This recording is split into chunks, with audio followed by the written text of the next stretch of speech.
Good morning. Hello, hello. Welcome to Paddling Pool 249. Wow, that's a big number, ain't it? I am Fufu, and I am joined here by the lovely, the amazing Zari. Come see It's so good to be back, and it's so good to be back with specifically Fufu. It's been forever. I always love commentating with you. But we're going to be getting into this round one real soon, I'd imagine, between Octolnkers and Black Komodo. Oh, this is so exciting. I've heard of Black Komodo. Komodo. I wonder how it's pronounced. I'm gonna get flamed in the chat for 2 seconds, but that's okay. I've heard of them before. They got hands. They got hands. But Octolnkers, especially with a clean slate, I'm expecting a lot here. But we're gonna start off with Rainmaker Haggle? Yeah, Rainmaker Hagglefish, yeah. Which is Interesting. interesting indeed. I see a lot more of that on splat zones and map lists. But definitely it does pop up. It does, you know, pop in. We see some good things. Yeah. But yeah. I saw it and I was like, I thought it was zones until I look over and I'm like, wait, that's not zones. Yeah, no, it should be in the middle there if it was zones. But no, that's interesting. Rainmaker, Hagglefish, and we're going to be seeing right now what these two teams have got going for them. Oh, absolutely. Opening up, seeing an interesting heavy edit right off the start. Interesting. We love to see the splatlings right off the bat. Yes, we do. And there's a brush as well on the other side, which very interesting indeed. Seeing what these two teams are gonna do with these comps. For sure. I'm looking at that brush. It's going to be a little sneaky, but regardless, Black Komodo is actually the first one to take a hit down to their numbers, and with Zuko starting to pop up and that Rainmaker first grabbed into the favor of Octolnkers, that checkpoint seems to be right there, right to them, right off the start, and we already see some grim behavior from the sloshers, but only for so long, only for Octolnkers to get collapsed upon right off here. Yep, yes, indeed. And I'm not entirely sure about this, but that brush might have got a triple there. I am not sure, but they definitely got a double, and were very key in swinging that around there. But yeah, this should mean that Black Komodo might be able to get lead. They've not got far to go, and they definitely are going. Callan coming in and just causing a little bit of mayhem, going right and pushing that Rainmaker up to 18. Black Komodo had a much more stable hold on their space when the checkpoint was grabbed compared to Octolnkers, so they were able to get a really steady lead of 18. And of course, it's not Haggle Rainmaker without that jump to 30 on the little pedestal. Truly it is not. That is what Octolnkers are going to want to be doing themselves once they can get another push going. And this does look to be quite the setup for them. They've already got one player down. We can see that Brush is trying to, hold that position, but was not able to. Got pushed out by the whale. See Dragon here trying to take out that ballpoint before they can be too much of an issue. That might be easier said than done, though. Yeah, for sure. It's gonna turn into a bit of a bloodshed here, I'm assuming. Or no, some ankles have been broken on the left field. Wait, what just happened? But that is a double here from the tweak here. Oh, that is actually perfect for Octolnkers, drowning the map in yellow here, especially with that Rainmaker pop that just went out. But it's not going to be long before members of Black Komodo go ahead and return to the middle, just trying to even these out. And the tides have started to turn with that cow marking 3 down on Octolnkers. Yep, the only one alive is that heavy. They're able to get out, but that should give Black Komodo a lot of space to kind of try and facilitate a push forward here. That being said, there is this player from Octolnkers Dragon who is on this left side, making it incredibly difficult for Black Komodo to do anything at the moment, and that is 3 down for Black Komodo. They were looking to have a push there. That just did not happen, though. For sure. This is now their chance, though, especially considering those 3 down, but they're still seemingly stuck a little bit more in mid here, trying to make sure this space is cleared, but both teams are now only going to be met in a collapse, but with that bucket going down to a bomb right off the bat, and Whale just, wow, we have a laser light show here, folks, with both the whales coming out from both teams, but this Rainmaker hasn't seemed to quite move here. Octolnkers is focusing a little much on trying to get ink on the floor, but it actually came in clutch here considering the 2 down to Black Komodo. This might be a good advantage here to try and push this to a better score here and hopefully try to take lead, but Black Komodo is just trying to hold this strong. Yep, it does look like they're making the decision to take the left-hand route here, which can be a little bit safer than the jump. But right now we can see that they get to 19! 19! But that being said, they're able to push through and get to 13, which does mean they have lead. And that will be the end of that push because the only one left alive is the backline. Oh, the heavy edit. I mean, I believe they might be able to secure jumps or not. They are trying to hold down mid as their teammates are returning. That is all the back on the field to meet Black Komodo in the middle with the bloodshed going left and right here. It is Black Komodo that takes that victory, taking 2 down on Octolnkers. Look at that victory in numbers there we see. So they do have to push this to 12 if they want to take this game back from under the noses of Octolnkers, and they are putting the pressure on despite all of them responding. But with specials going online both teams, really anything could happen, especially considering the Zukas. Yep, yes, indeed. We can see one of them coming out, trying to find a pick here, but not quite able to on the side of Octolnkers. Someone does get taken down, but that's 2 down on the side of Black Komodo, including the Rainmaker. We can see the Dragon trying to force back this backline here and keep them out of the way. But that being said, they're not able to take them down before the jumps come in, and that's 3 down on the side of Octolnkers. That heavy edit held strong, killed 2 of them, so it's only 1 member left of Black Komodo, but with Octolnkers having a much closer respawn, that is going to be their pop, and with only 5 seconds left, they might just opt to try and take this back, but it is firing on that Rainmaker, and I believe that game is going to end there with the brush grabbing the Rainmaker, but the game just not registering it before that second was up. The victory going to Octolnkers. Nice take back from the lead. Very, very nice there. They did opt there to just hold it and just throw as many bombs and walls as they could to try and keep it from being from Black Komodo being able to get to it in time, and that worked out for them. And both teams made some very impressive pushes, but Octolnkers were just able to get that little bit closer to the goal, and that's what gave them the game. It's those small numbers that count, and they really did play patience, patience wins over because steady wins the race, and it definitely did. Just slowly pushing that Rainmaker until they were forced to move, and they got those 13 points. Look at we got instant replay. We're getting fancy today.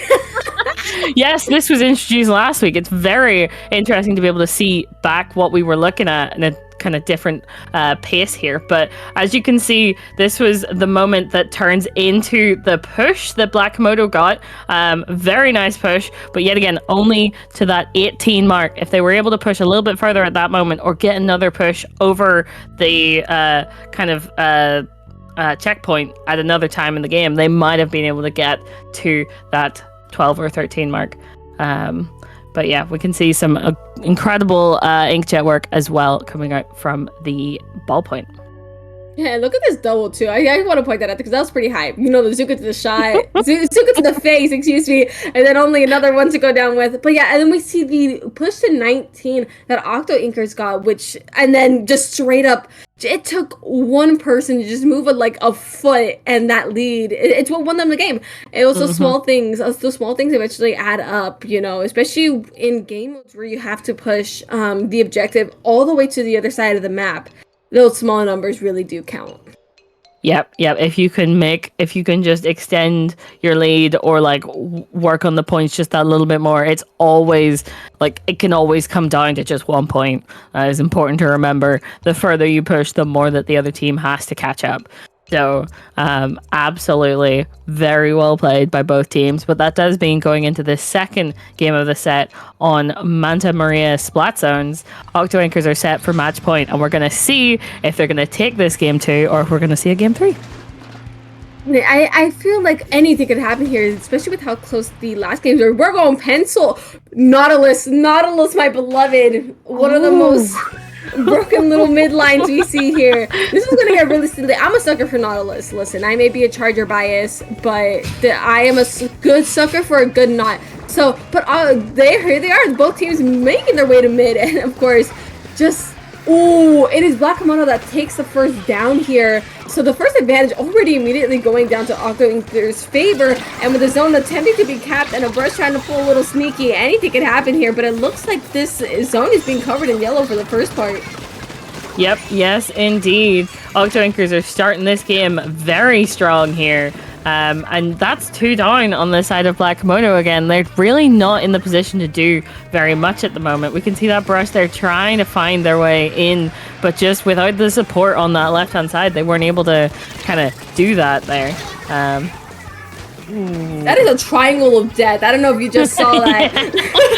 Yeah, that was not looking like it was gonna go well for all of those parties involved, but one of them came out alive. At least one did. But right now, we are seeing a major lead in points here for Octolnkers, just absolutely holding Black Komodo back in their base. So that just might turn around with the, or not. That is 3 down on Black Komodo despite their efforts. This is like, if they want to take this game back, it is going to take 1, a miracle, and 2, they gotta go now, especially with the hold that Octolnkers has. This might be a 0 to 100 game with 3 picks left. That is a 0 to 100 game despite the contest at the very end.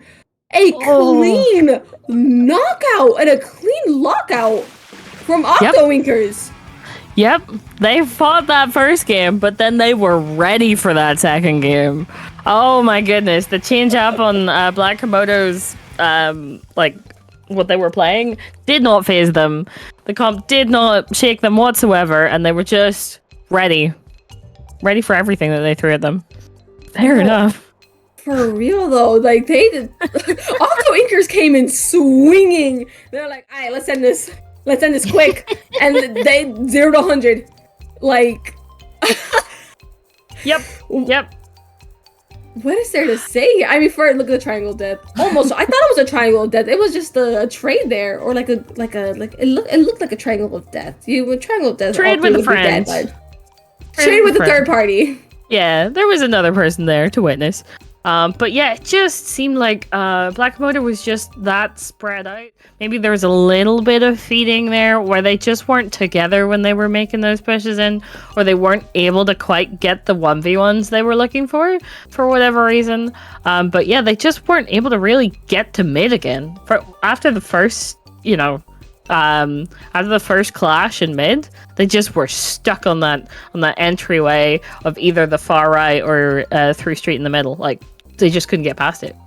Yeah, it's the endless stagger from there. Manta's a really interesting one, especially on defense, and I think they unfortunately got caught in the wave of that. And Octolnkers just immediately taking advantage of that, just took it to 100 to 0 for a clean win.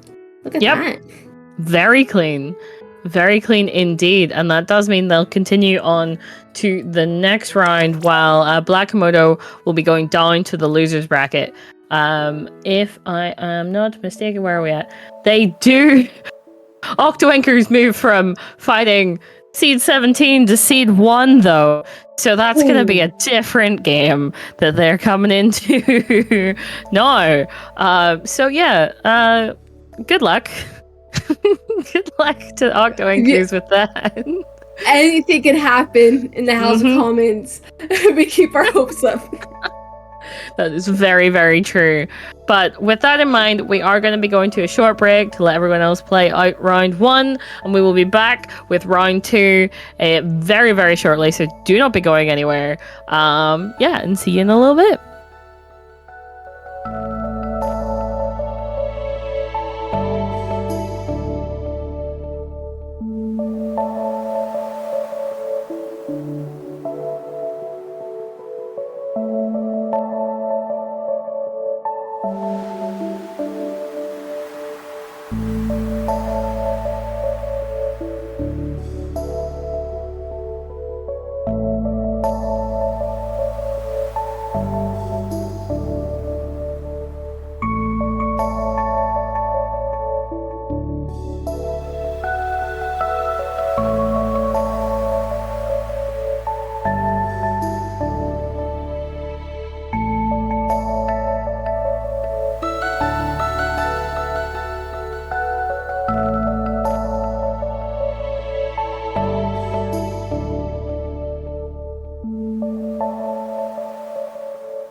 Welcome back, everyone, to Paddling Pool 249. It's still me, Zari, and the lovely Fifi.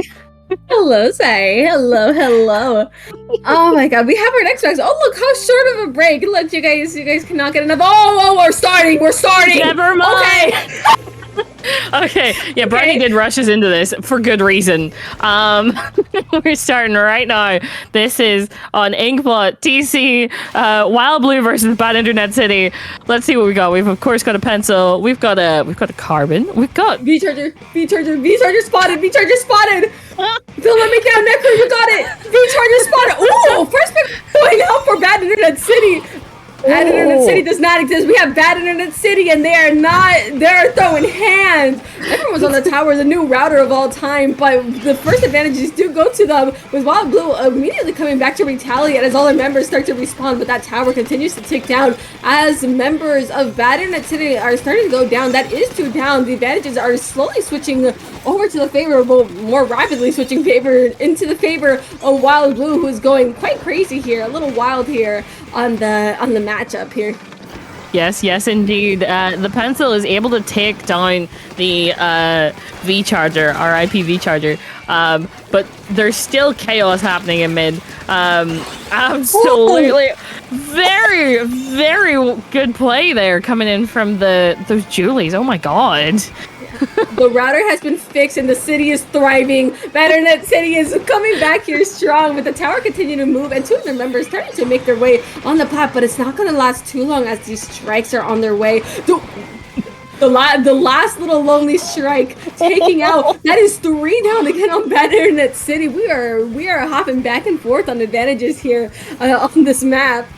Yes, indeed. And it was important to note, whenever that switched, it was 2v2. Obviously it's since changed, but yet again, the chaos, it is kind of very equal chaos. Do you know what I mean? Like, neither team, I'd say, is outperforming the other at the moment. They're just trying to deal with each other. This is team deathmatch of all time, I'd like to call it, when it's, it's a lot of murder right now, but we gotta get the objective moving soon. Ooh, charger battle! Ooh, the girls are fighting! With a third party getting knocked right out! Ooh! Get jiggy with it! Yes! Look at that! Love to see it. Oh my god, sorry. I'm gonna hype the charger up for 2 seconds with my biases coming out the way, but Bad Internet City again back to riding this tower, and with the slosher battle, Wild Goosey over here coming out victorious on that one. Only thing I picked up by spot bomb. Members are just kind of going down left and right, but it is Wild Blue that does currently have this advantage laid out here, but the tower not quite moving yet. Yep, yes, indeed. And as we're saying that, Bad Internet City comes in, kills the blaster, and gets the tower moving. Yet again, are they going to make it to that second checkpoint this time? I'm not sure. There is those oh my god, the specials coming out here, there, and everywhere. Yet again, I think they didn't quite make it to that second checkpoint, but yet again, chaos continues. Snipers be sniping, everything be happening. Oh, for real. It is the map is, like I said, this is what I like to call the death match of all time. A lot of kills, but the objective seeming to be a little more on the stagnant side. It is the advantage is switching left and right. Ooh, okay. See, Necro got me. No, got me. Necro got me. Look at that shot. Oh, right, and with the back coming out, I think it's a lot of both teams seem to be getting stuck near this ramp. So hopefully this will help clear. But Ing strikes coming in, just trying to save as much as they can from Bad Internet City getting any more points on the board. As you know, they're gonna try to meet them back in middle again. I'm expecting another wave of bloodshed here. There were 3 on the tower. I repeat, there were 3 on the tower. What was that? Nicker was staring death in the face and was like, "No, I'm gonna kill you." Like, what the? How did? I just don't understand what just happened there. Truly. For Chargers, so wanting the least of death, we sure are not scared of it. So I think that's what it comes down to. Truly, it must just be like a Charger thing, absolutely. But as we say that, down goes the Wild Blue pencil Charger there. They're trying to get through this first checkpoint. Oh my goodness, but the Bad Internet City says, no, you're gonna have to do it again. try again next time. And with the last 20 seconds on the clock here, this is looking very comfy for Bad Internet City. They've got the paint, they've got made covered. They're sitting up on these like stands here, just trying to keep Bad Internet or Wild Blue out. And they're doing a very good job of that. Yeah, and it definitely worked in their favor. They realized that they didn't even have to move the tower in the last 20 seconds, knowing what would happen on ramp or what could possibly happen, and they just held that in mid and just held their space, forcing, you know, Wild Blue out and Bad Internet City taking the first game here. Also, I'm gonna guess at that Charger. Y'all already know. You already know. Yeah, look at that. Yes, especially after some of those shots we saw coming out from that Charger specifically. We did see a little bit of back and forth between the two Chargers. That was very nicely done.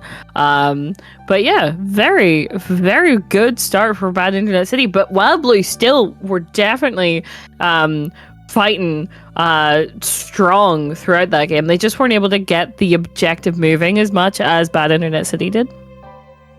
No, yeah, for sure. It's just, I think both of these teams are still relatively even. Looking at it, we're gonna need a little bit of instant replay, but I'm a yap for a little bit. I do believe that these teams are very much close on the skill range, but you know, Inkblot is definitely one of those maps where it turns into a snowbally one. It's like if you can push past that ramp, you're good. If not, good luck getting past 50. And I think this is one of the games that showed it, as both teams were a little bit unable to, you know. And look at the triple, by the way. Look at the triple, by the way. That was hype. That was hype as hell. Watching that, absolutely throwing head. We love seeing hands being thrown, and those dualies absolutely went mad with it.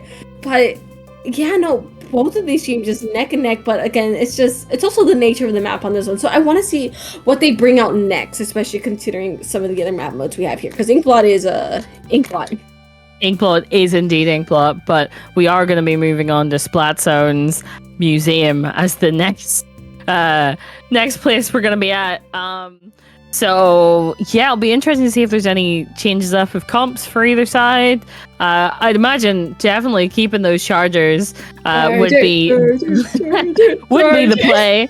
100% I'd say so. But beyond that, you could have some fun with some Zukas here. You could definitely keep some buckets, right? Like buckets can do very well on the variation of height, or as I like to say, the height disparity between the different sides. And once you get up onto the platforms and push even further in, so it'll be interesting to see if we do get any changes. I wouldn't expect too many, but you never know. Teams they might have leader. Unless you keep V Charger, which honestly I would be surprised. Oh, ballpoint swap. Interesting. So I mean, it's very open. So I could see where that kind of, you know, came into play with the jet. You know, a lot of different. Oh wow, the way the spinners move on the map. I'm sorry, I got mildly distracted, but I think that's so cool. But both teams again meeting in middle. I want to see where the bloodshed's gonna begin. Yep. Yes, indeed. It was interesting that I thought that Stamper was gonna have a very bad time there in mid, but the first to go down is actually the ballpoint.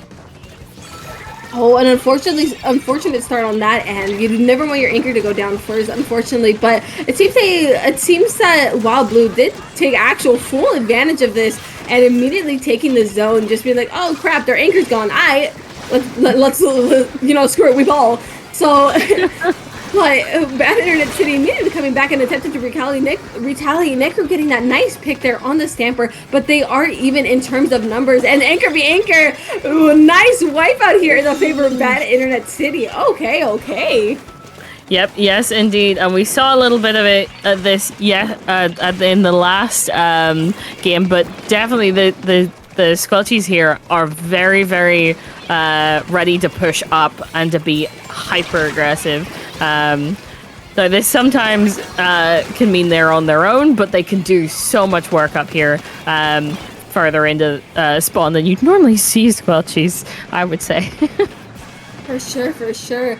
I mean, we are seeing Wild Blue coming back and just absolutely throwing hands. They're trying to take the zone back from the hands of Batterness and trying to make sure they can't take any more points down. And with the zone barely contesting, stopping that at a solid 32 here. But Bad Internet City, I think, is going to cap that back, absolutely shutting down Wild Blue's attempts to try and take over the zone as they start to make their way into their plat, just trying to catch members of Wild Blue. That is a 2-down state for each side, actually, with those even numbers. But again, with the stuff still in the city's favor, that is the timer ticking down, and only eventually hitting that knockout point. That is a knockout in the favor of Bad Internet City. Oh my god. We just keep having sets like this where the first one is so back and forth, everyone dies, and then the second one's like, so that was splat zones, and the zone just kept going. And I think that's fair enough, but like, we're having some very contested first games and not so contested second games. And I think that's Bad Internet City showing that they know what they're doing, and they know that when they have the zone, they need to push up, they need to be aggressive, they need to be ready to just delay from Wild Blue getting anywhere near it. Well, it's a splat zones effect, and we definitely saw it here because we did see a little bit of a cap here from Wild Blue, but then Bad Internet City just absolutely locked in after a bit and just took it home. Look at that jet pick. That's how it was done. But we did see those hints of like contest between the both teams, but it was, especially after this knockout, it was E for everyone, actually. It was indeed, and there was that moment there where Wild Blue did get close to capping. They were close to stopping them at 32 or so, but they just were not able to actually get the cap and see it through. And that was what changed the game from being at all like even and just into like a straight run for the knockout, right? That's what really gave Bad Internet City the game at the end there. Yeah, it's just, especially with any added stress, that would probably be on Wild Blue on top of that. Bad Internet City just went, all right, we're going to take advantage of this, and just took it home with a 2-0 win here in this set, as they will continue to move on in brackets. Oh, Yes, indeed. So, Bad Internet City and Wild Blue there at the bottom will move on up to round 3. And I think they're going to be against whoever wins between Zenkai and Chaos Control.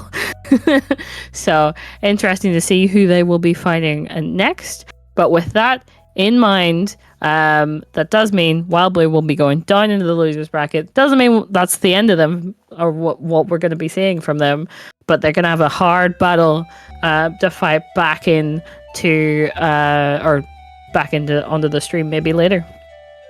For sure. Don't go anywhere, guys. We'll be back soon.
Hello, hello. We are back. Whoa, look at that. We have our best of fives laid out here. But hello, we are back. And I am joined with the lovely, the amazing Zari. Come say hi.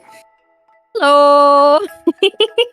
And yes, best of fives. You love to see it. It means we actually will definitely see a game 3. Oh my god.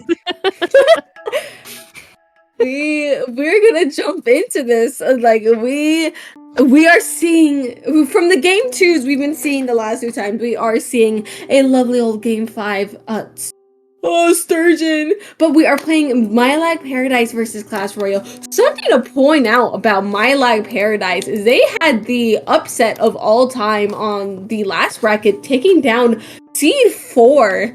So I'm excited. I wanna see some hands thrown back here.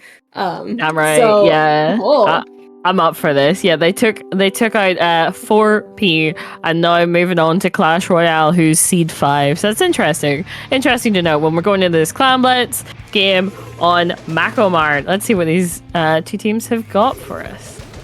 Oh, true. And we're starting on Mako, like an MLP, My Little Pony. Sorry, I'm sorry. There's some trauma there. Anyway. We're seeing Glugas and Luna coming out from My Lag Paradise, and 2 packets, and that 52 on the side of Clash Royale. Very interesting. And straight off the bat, Clash Royale coming out swinging.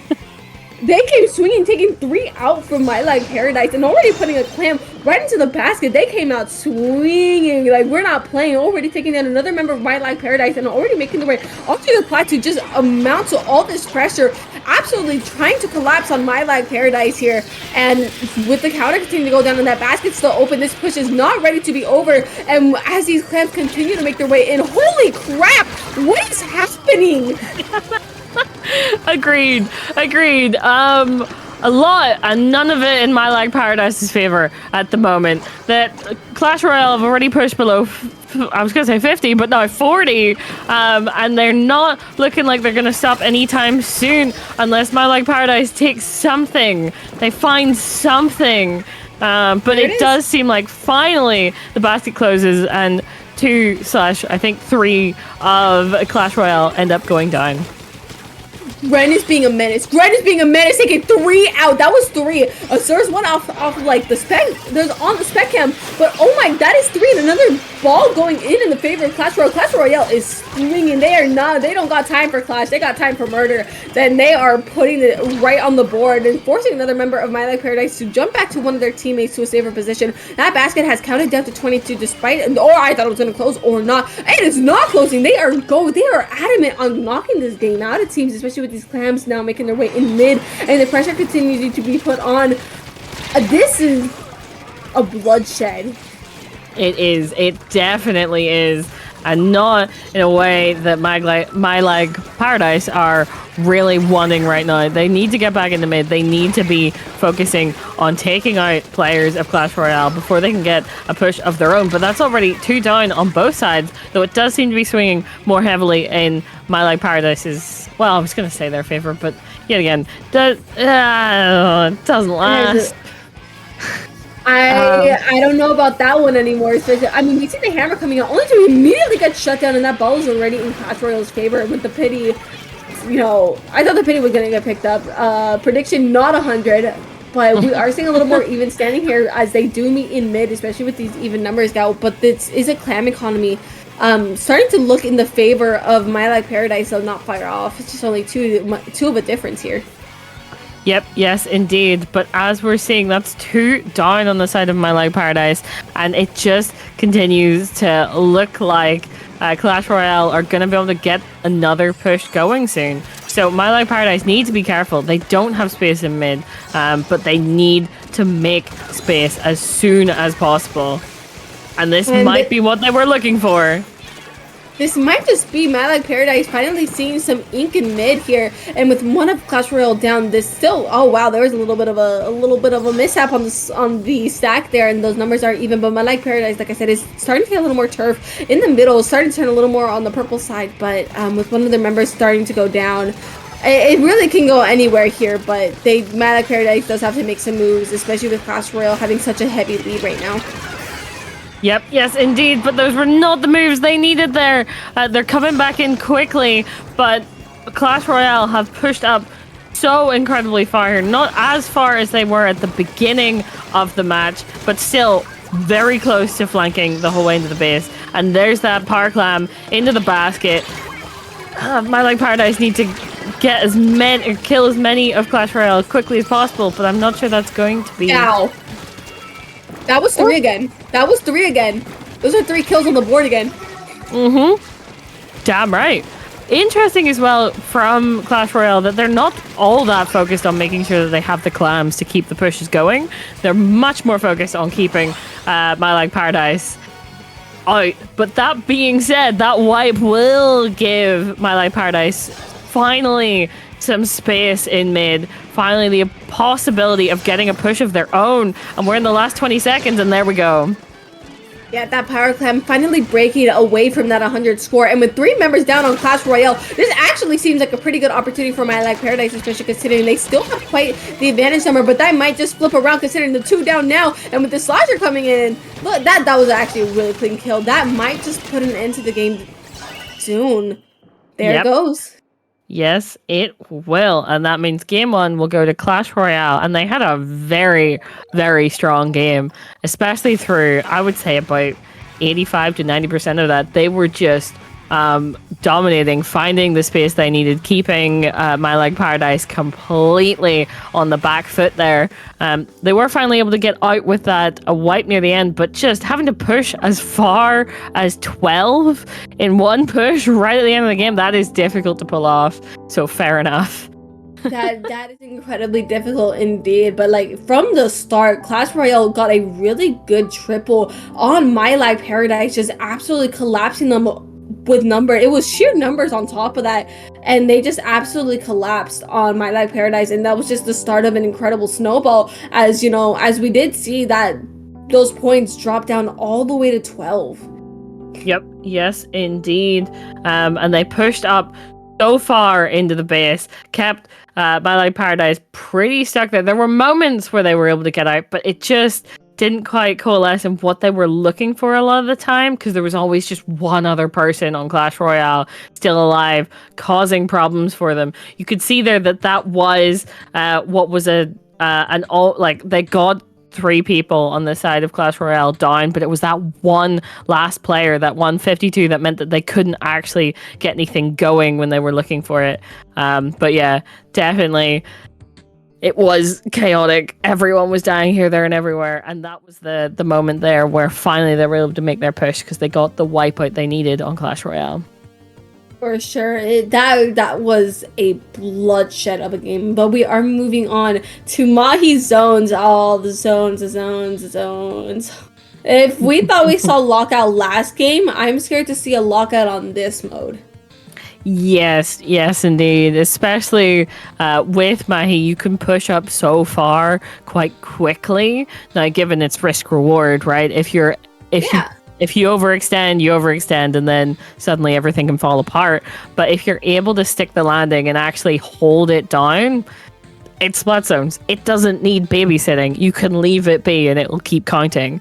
So yeah, this could spiral out of control for one of these teams, and My Life Paradise really, really need for it to not be them.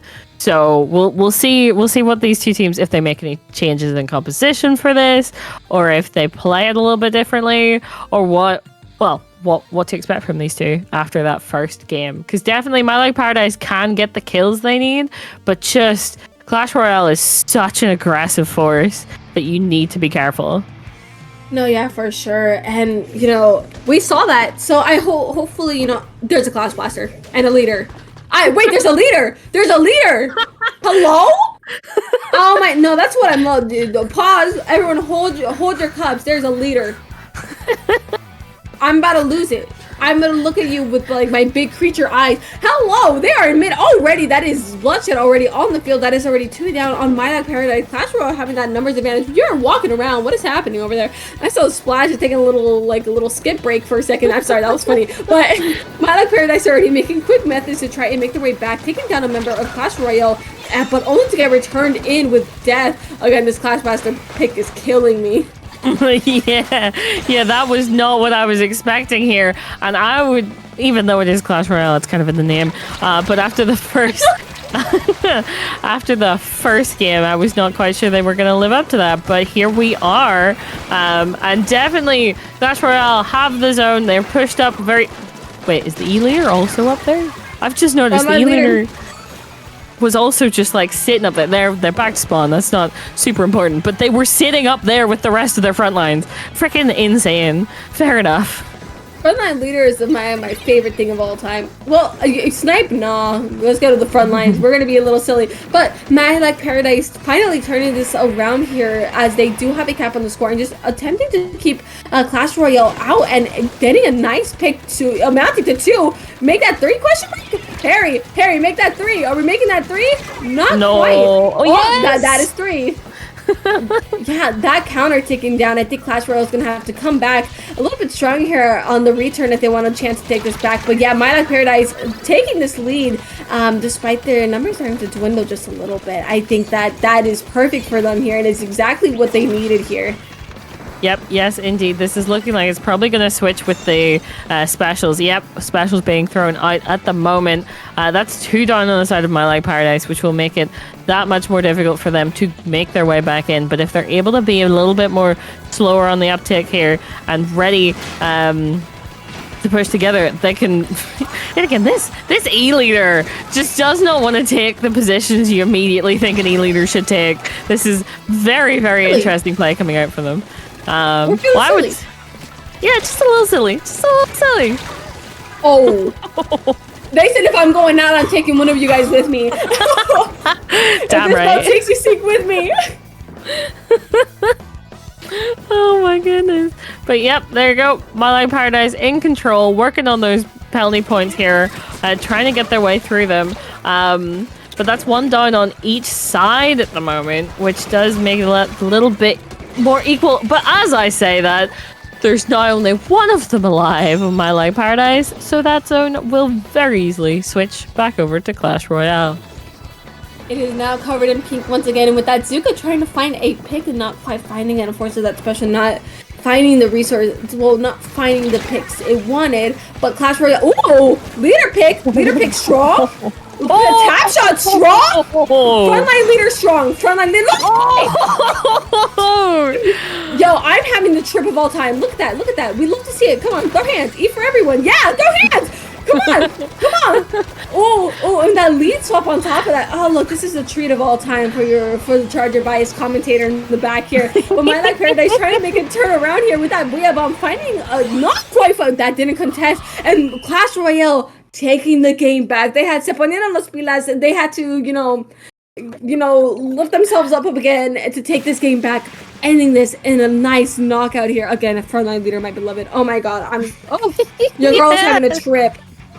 Yeah, that was not the expectation here at all. When you, like, right at the beginning, the E-leader surprised you then, and definitely it surprised me as well. And then the positions they were taking, the pushing up they were taking, oh my goodness, those shots. Oh, it was incredible. So much so that, yeah, it was a little bit of an afterthought that they got the lead there for a moment. Because it's just, what was happening? Oh my goodness. But yeah, they're showing... absolutely the strength in that pick, and as a team what they were intending to do here. That does leave My Like Paradise on they need to take this game or else that's 3-0, so it's going to be important there. But yeah, we've been seeing these this is the moment where the crab ends up going down because just dropping off of that ledge didn't end up being the right decision there. Yeah, for sure. And it's still small decisions that amount here, and we definitely see these throughout the game, but oh my brain wants to go back to the leader. I'm sorry, I have to go back because the thought of if you can be silly, we're going to be silly. If you can get the kills, we're going to get the kills. And if you're not punished for it, well, screw it. And look, we're going to see this right here. We saw 1 pick, 2 pick, you know, and you're like, oh, that's a free opportunity. We feel silly today. So we didn't get to see the rest of that for a second there. But like I said, the silliness 100. And I absolutely loved seeing it. You know, it's not the most optimal spots, but it worked out in the end because the kills went through. And that's what the E-Leader's there for. That's what they're raring for here. So absolutely, that does bring us into game 3 with unstarched tower control, and we still keep this E-Leader going. Yeah! So excited! Oh my god! And no porters. That's it. I'm having the best time. Oh look at that. Okay, Searching's an interesting map of all time, but we are immediately starting off with bloodshed with 2 going down on each side. The leader finding a nice pick. It's only Harry left. It's only their Zap left to fend for themselves. A pick! Right off the bat. Oh my god, listen, this is a commentator's paradise in the back here with that tower starting to move right off the bat, and the leader finding a nice, well, look, conventional spot on snipe. Only to be moved back here with My Life Paradise starting to respawn back here. Yep, yes, indeed. We can see this blaster pushing up, trying to find a couple more picks to be able to push this tar. But as I say that, E-Leader is back in. E-Leader is back to taking no prisoners and sending everyone else back to spawn. And they are continuing to, well, keep that push going. No, for sure. They're gonna throw hands, but this Glugaz is gonna try to put an end to the reign of terror this leader has been showing since last game. So that is My Life Paradise's advantage. Now a lot of this turning purple. Glugaz absolutely going mad. That was 3 in a row, by the way. Who else is not taking any prisoners? Glugaz, hello? That was bloodshed. Oh my goodness. Yeah, well, it's just showing that to deal with that E-Leader, you just need to outmaneuver and take them before they can get set up, or find a way that they aren't watching, which the Glugaz with their rolling, with their range, can definitely do in the right scenarios. No, for sure. And we definitely saw that, but it is Clash Royale that is going to return tenfold, or attempt to return tenfold. They still do have to get through this checkpoint if they want to have any chance of taking this game back here. But this leader absolutely trying to hold it down, opting to jump out, good choice, with the rest of My Life Paradise collapsing on the tower there. My Life Paradise does have the lead, even if it's by a bit. This can mean a lot for them here as they are trying to move this, of course. A lead is great, but a better one is you know, most optimal, and we are seeing them trying to do that. But oh, here we go. Leader eyes. My eyes are leader once again with my big old creature eyes. Hello. Finding a nice old pick. Yep, you're always keeping that E-Leader in mind, especially even when they're not directly on stream. You can definitely, you just see a flash of the laser and you're like, oh no, who's going down now? Who's going back to spawn? And we love to see it because E-Leader has a presence, because even you can hear the shots ring out throughout the field, and I think that's lovely. Oh my god, do not get me started. But right now, members of Clash Royale starting to spawn back in. Not lasting. Those numbers are not going to last very long. My Life Paradise opting to take 3 out. Only Volta's left here on the field, and it looks like that is a trade out. My Life Paradise still holding this lead strong, trying to hold members of Clash Royale back, and doing so quite nicely here. They don't have a checkpoint to get through until a little bit here. We still have a little bit to go. That checkpoint now being reached. These points are counting down here, and that is a 28 here. And it doesn't look like this push is going to stop here. Not yet. And these points still going down. My Life Paradise, this is their turnaround point. They might be able to knock this out here. Look at this pressure going down. Oh, Blaster strong. Blaster fighting strong. Blaster fighting strong. This might be a knockout. This might... Oh! That's able to get at the knockout. What? My Life Paradise putting the turf on the floor. They're like, we're going to snowball this all the way. I think that Blaster being alive at the end was perfect, especially with members of Clash Royale starting to clump. This might be the reverse sweep of all time. The chance has arisen for a reverse sweep for My Life Paradise. And for the first time from what we're seeing, I will mention on stream, this is the first set we've had where it's not a straight 2-0, 3-0, etc. Right? We're seeing some pushback, and you love to see it, especially whenever we get these incredible shots from the E leader. It does show that that's not the be all end all here. You can't just carry this alone. And especially we've been seeing time and again these players just they're finding ways to work around what is currently causing problems. You don't see it on stream there, but that the Glugas do end up taking down the E leader there, which facilitates the start of another push. Very important. But they're right at the end, one player goes down, but they're able to get back on the tower. They're able to get that knockout, because had that have continued to like go on, very likely Clash Royale would have found some more momentum to keep it moving. For sure. My Life Paradise is starting to adapt here. You know, don't get me wrong. I was very leader biased during that set, I will admit. However, we do have to give the major props to My Life Paradise, because they did take this game home.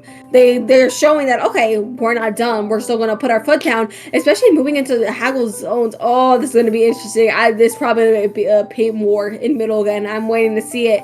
But like, they're starting to adapt to Clash Royale, and I think that's the biggest thing. Adaptability is a huge part of all this, especially as the set goes on. So I want to see what they're going to bring into the next match. Yep, yes, indeed. And important to note that the last spot since we saw them on, there was a lot of back and forth. Crash Royale was able to take it in the end and able to see it through to, I think, knockout. But there were times where it really could have gone either way. Like, My Life Paradise is definitely able to kind of work their way around Clash Royale now that they're slowly getting used to that E leader, because obviously there wasn't one on Macomart. Where would you put an E leader there?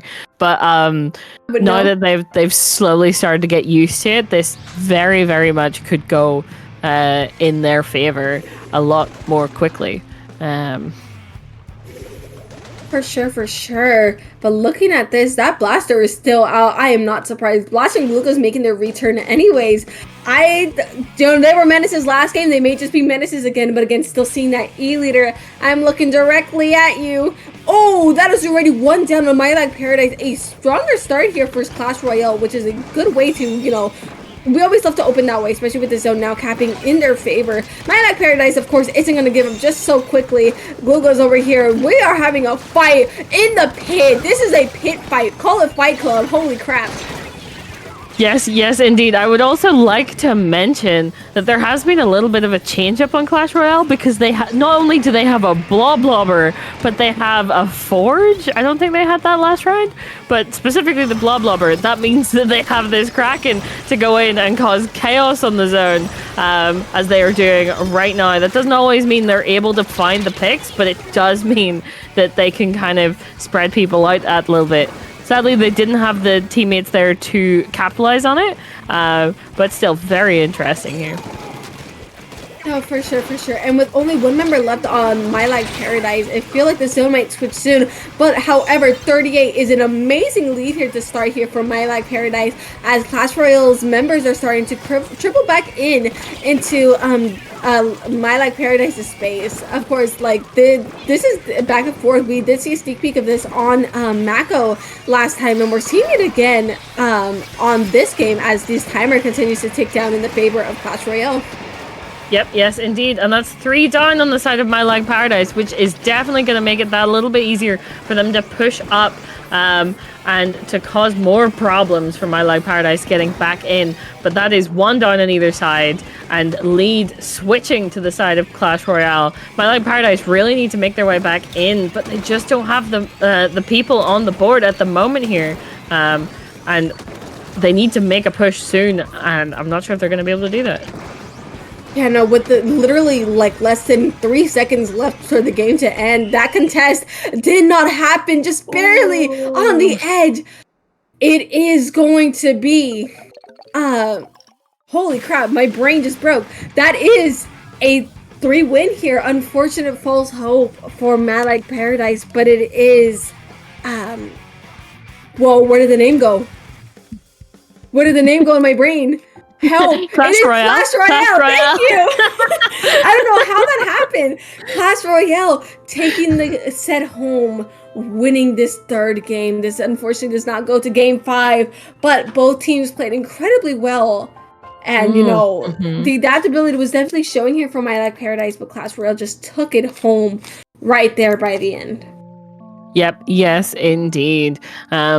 Very good from both of these teams here. But absolutely stand out from what we were seeing throughout this set was that E-leader. Oh my god. Oh no, listen, I had an absolute trip watching the leader. I mean, you may or may not have heard a thing or two. But I don't see leaders on streams often, so I'm absolutely, going crazy with it. And I gotta give the props because they took their shots, they did their job damn well and threw hands. Damn right they did. But yeah, My Life Paradise still able to come back and adapt and get that game 3 very securely and definitely put up quite a fight in that game 2 as well. But that does mean we're going to be going to a short break as we wait to get into, I think, semis, or are we? Yep, I think we're on to semis. So as we wait to get into the semifinals and see who wins the rest of the quarterfinals there, we're just gonna go to a little break. So do not be going anywhere. We will be back as soon as we can be. But yeah, good games. Ooh.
Welcome back, everyone. We are finally into the semis now. Ooh, love to see that. But yes, between Project R.A.T and Zenkai. But hi, it is me, Zari, joined by the lovely, the amazing, the incredible. Hello, hi, good morning. We are back. See, our break only lasted so long. We are back here with, oh wow, look at this, look at this. You guys want to see something great? We have counter picks coming up here for Project R.A.T versus Zenkai. Crazy? This is crazy, ain't it? And we are going to be starting off on Barnacle and Dime. Ho ho. Yes, yes, indeed. And a reminder how the counter picks will work. Whoever loses this set will get to pick the next one. And I do believe I always come back to this, and we always play like one set before we switch. But I do believe there's something can't play the same map again. But you can play but you can play the modes, whichever mode you want. Oh. So that does mean that after this, regardless of if whichever team is like, oh, I want to play Barnacle and Dime again, now you gotta pick another one. Pick again. And it is important to keep that in mind. But yes, we're waiting for both these teams to figure each other out, to sort out what they're gonna be playing, so we can get into this first game of the set. But yeah, we haven't seen from anything from either of these teams so far on stream. So let's have a look at the bracket. Let's see their journey to get here while we wait. Look at that. Yeah, they did take out, Zenkai took out Bad Internet City, which we did see earlier on stream, and Project R.A.T just 3-0ing. Both of them actually had 3-1 sets. Mm-hmm. Yep. Yes, they did. And prior to that, it does look like, oh, okay. Prior to that, Project R.A.T came with, wait, have they actually pretty much had the same things each time? I'm looking at this. Yes. Yes, so they both went 2-1, then went 3-1, and now they're fighting each other. There was supposed to be more like nuance to this, guys. Why are you doing the exact same thing? Like, whoa, why are we copying each other? There can only be one. No, that's what we're finding. There can only be one. There can only be one. But yeah, going into this game, who knows what we're gonna see? You're gonna look forward to hopefully having a sniper, maybe. Please. I, as always, will just be like holding out hope for maybe the odd roller. I'd love to see a roller. But you know, I understand it's just not that meta. So I find it unlikely. But yeah, I'd say we'll see some Zukas coming out. We'll see like maybe the odd crab, because this is such a flat map. You can actually get a lot of paint down very quickly with a crab. Other than that, I don't really know what to expect from these teams. Yeah, anything else? Honestly, I'm kind of, fingers crossed maybe for your roller. I got my sniper. I think you deserve your roller, honestly. So we don't know. We're gonna figure this out. Like, as we are waiting for both of these teams to ready up, I'm like, this is a pretty much clean slate, at least for me. So I'm excited. I'm pretty dang excited, Yeah, hell yeah. It's interesting to go in without any expectations. Neither of these teams I'm leaning towards. I'm just like, okay, I'm here for the game. Let's see what you've got. I want to see, especially since as well, specifically Barnacle and Dime can be so like, because it's on splat zones, it can be very, okay, we'll see the zone once and then one team is going to live in spawn while the other just bullies them from afar. Do you know what I mean?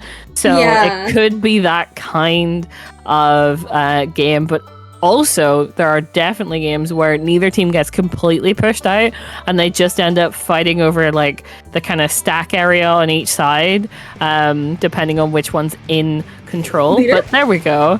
Let's have a look. Yeah, Toberu, definitely a sniper. We also have one on the other side. Harlox, my go! You came. What just happened? Booyah. What just happened? Maybe people weren't on the right side. That would be my guess, but I'm not sure. But okay. Oh, Brownie was on. Brownie, yep, that's quite true. Brownie was on one of the teams. Didn't notice that because we were looking at snipers. But yeah, Brownie's supposed to be, you know, not playing. Yo, we have a new streamer here at Dapple, guys. Yeah. Just Brownie joins whichever team is like, all right, yeah. Let's show our POV. Surprise. But yeah, let's have another moment here. We can talk about snipers. I saw the leader and I was like, oh, pencil. And then it was like, wow. It was like a meme of just like the guy on the couch and they're just like, yeah, just a normal day. And then the leader is just like, ah, you know, like, rah.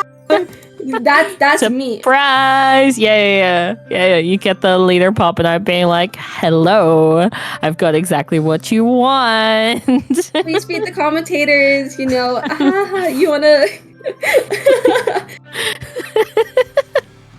Right, take two. Let's go. I still think I saw Brownie on. Brownie is still on one of the teams. Guys, please. Wait, is he on the other team now? Come on, Brownie. Make us proud. Make us proud. Booyah, let's go. Okay. Third time's a charm. Right, I believe. We're out here stalling for time while our favorite streamer absolutely goes to murk. Some people on the opposite team. Brownie just wants to play Dapples. Barnacle and Dime, and you can't stop him. He just wants to play. It's okay, Brownie. 3 different sets. He just wants to play the video game. Oh my goodness! Imagine just a fight between all like the staff. I'm like, there's like an action just like get Brownie a Dapple. But to be fair, that is also important to note that Brownie is, you know, repping the Dapples in a Dapple production. Absolutely. We love to see it. We love to see it. That's our boy Brownie right there. Yeah. Repping the entirety of the production staff. Everyone with his Dapples where he's not supposed to be, which is on the freaking playing field. It's like he got picked up and just went, all right, you're playing, let's go. we need a fourth. Let's make the streamer. Yo, our streamer just became the player of all time. It's just like truly that's our boy. It's just like we're cheering, about to become the biggest cheerleaders. That's our boy Brownie. That's our boy Brownie. That's our boy. Yeah, Sniper who? I see Brownie. Exactly. Only Brownie. We're putting the snipers away. I'm looking directly at Brownie. That's our boy. Well, that is indeed our boy. Take 3. Okay. There is no Brownie on either side. Okay. I miss my boy Brownie. We do indeed. Leader. Make me proud. Also, very important to know, and I was not expecting that, but Zenkai going absolutely Zukaless. Oh, wow. Yep.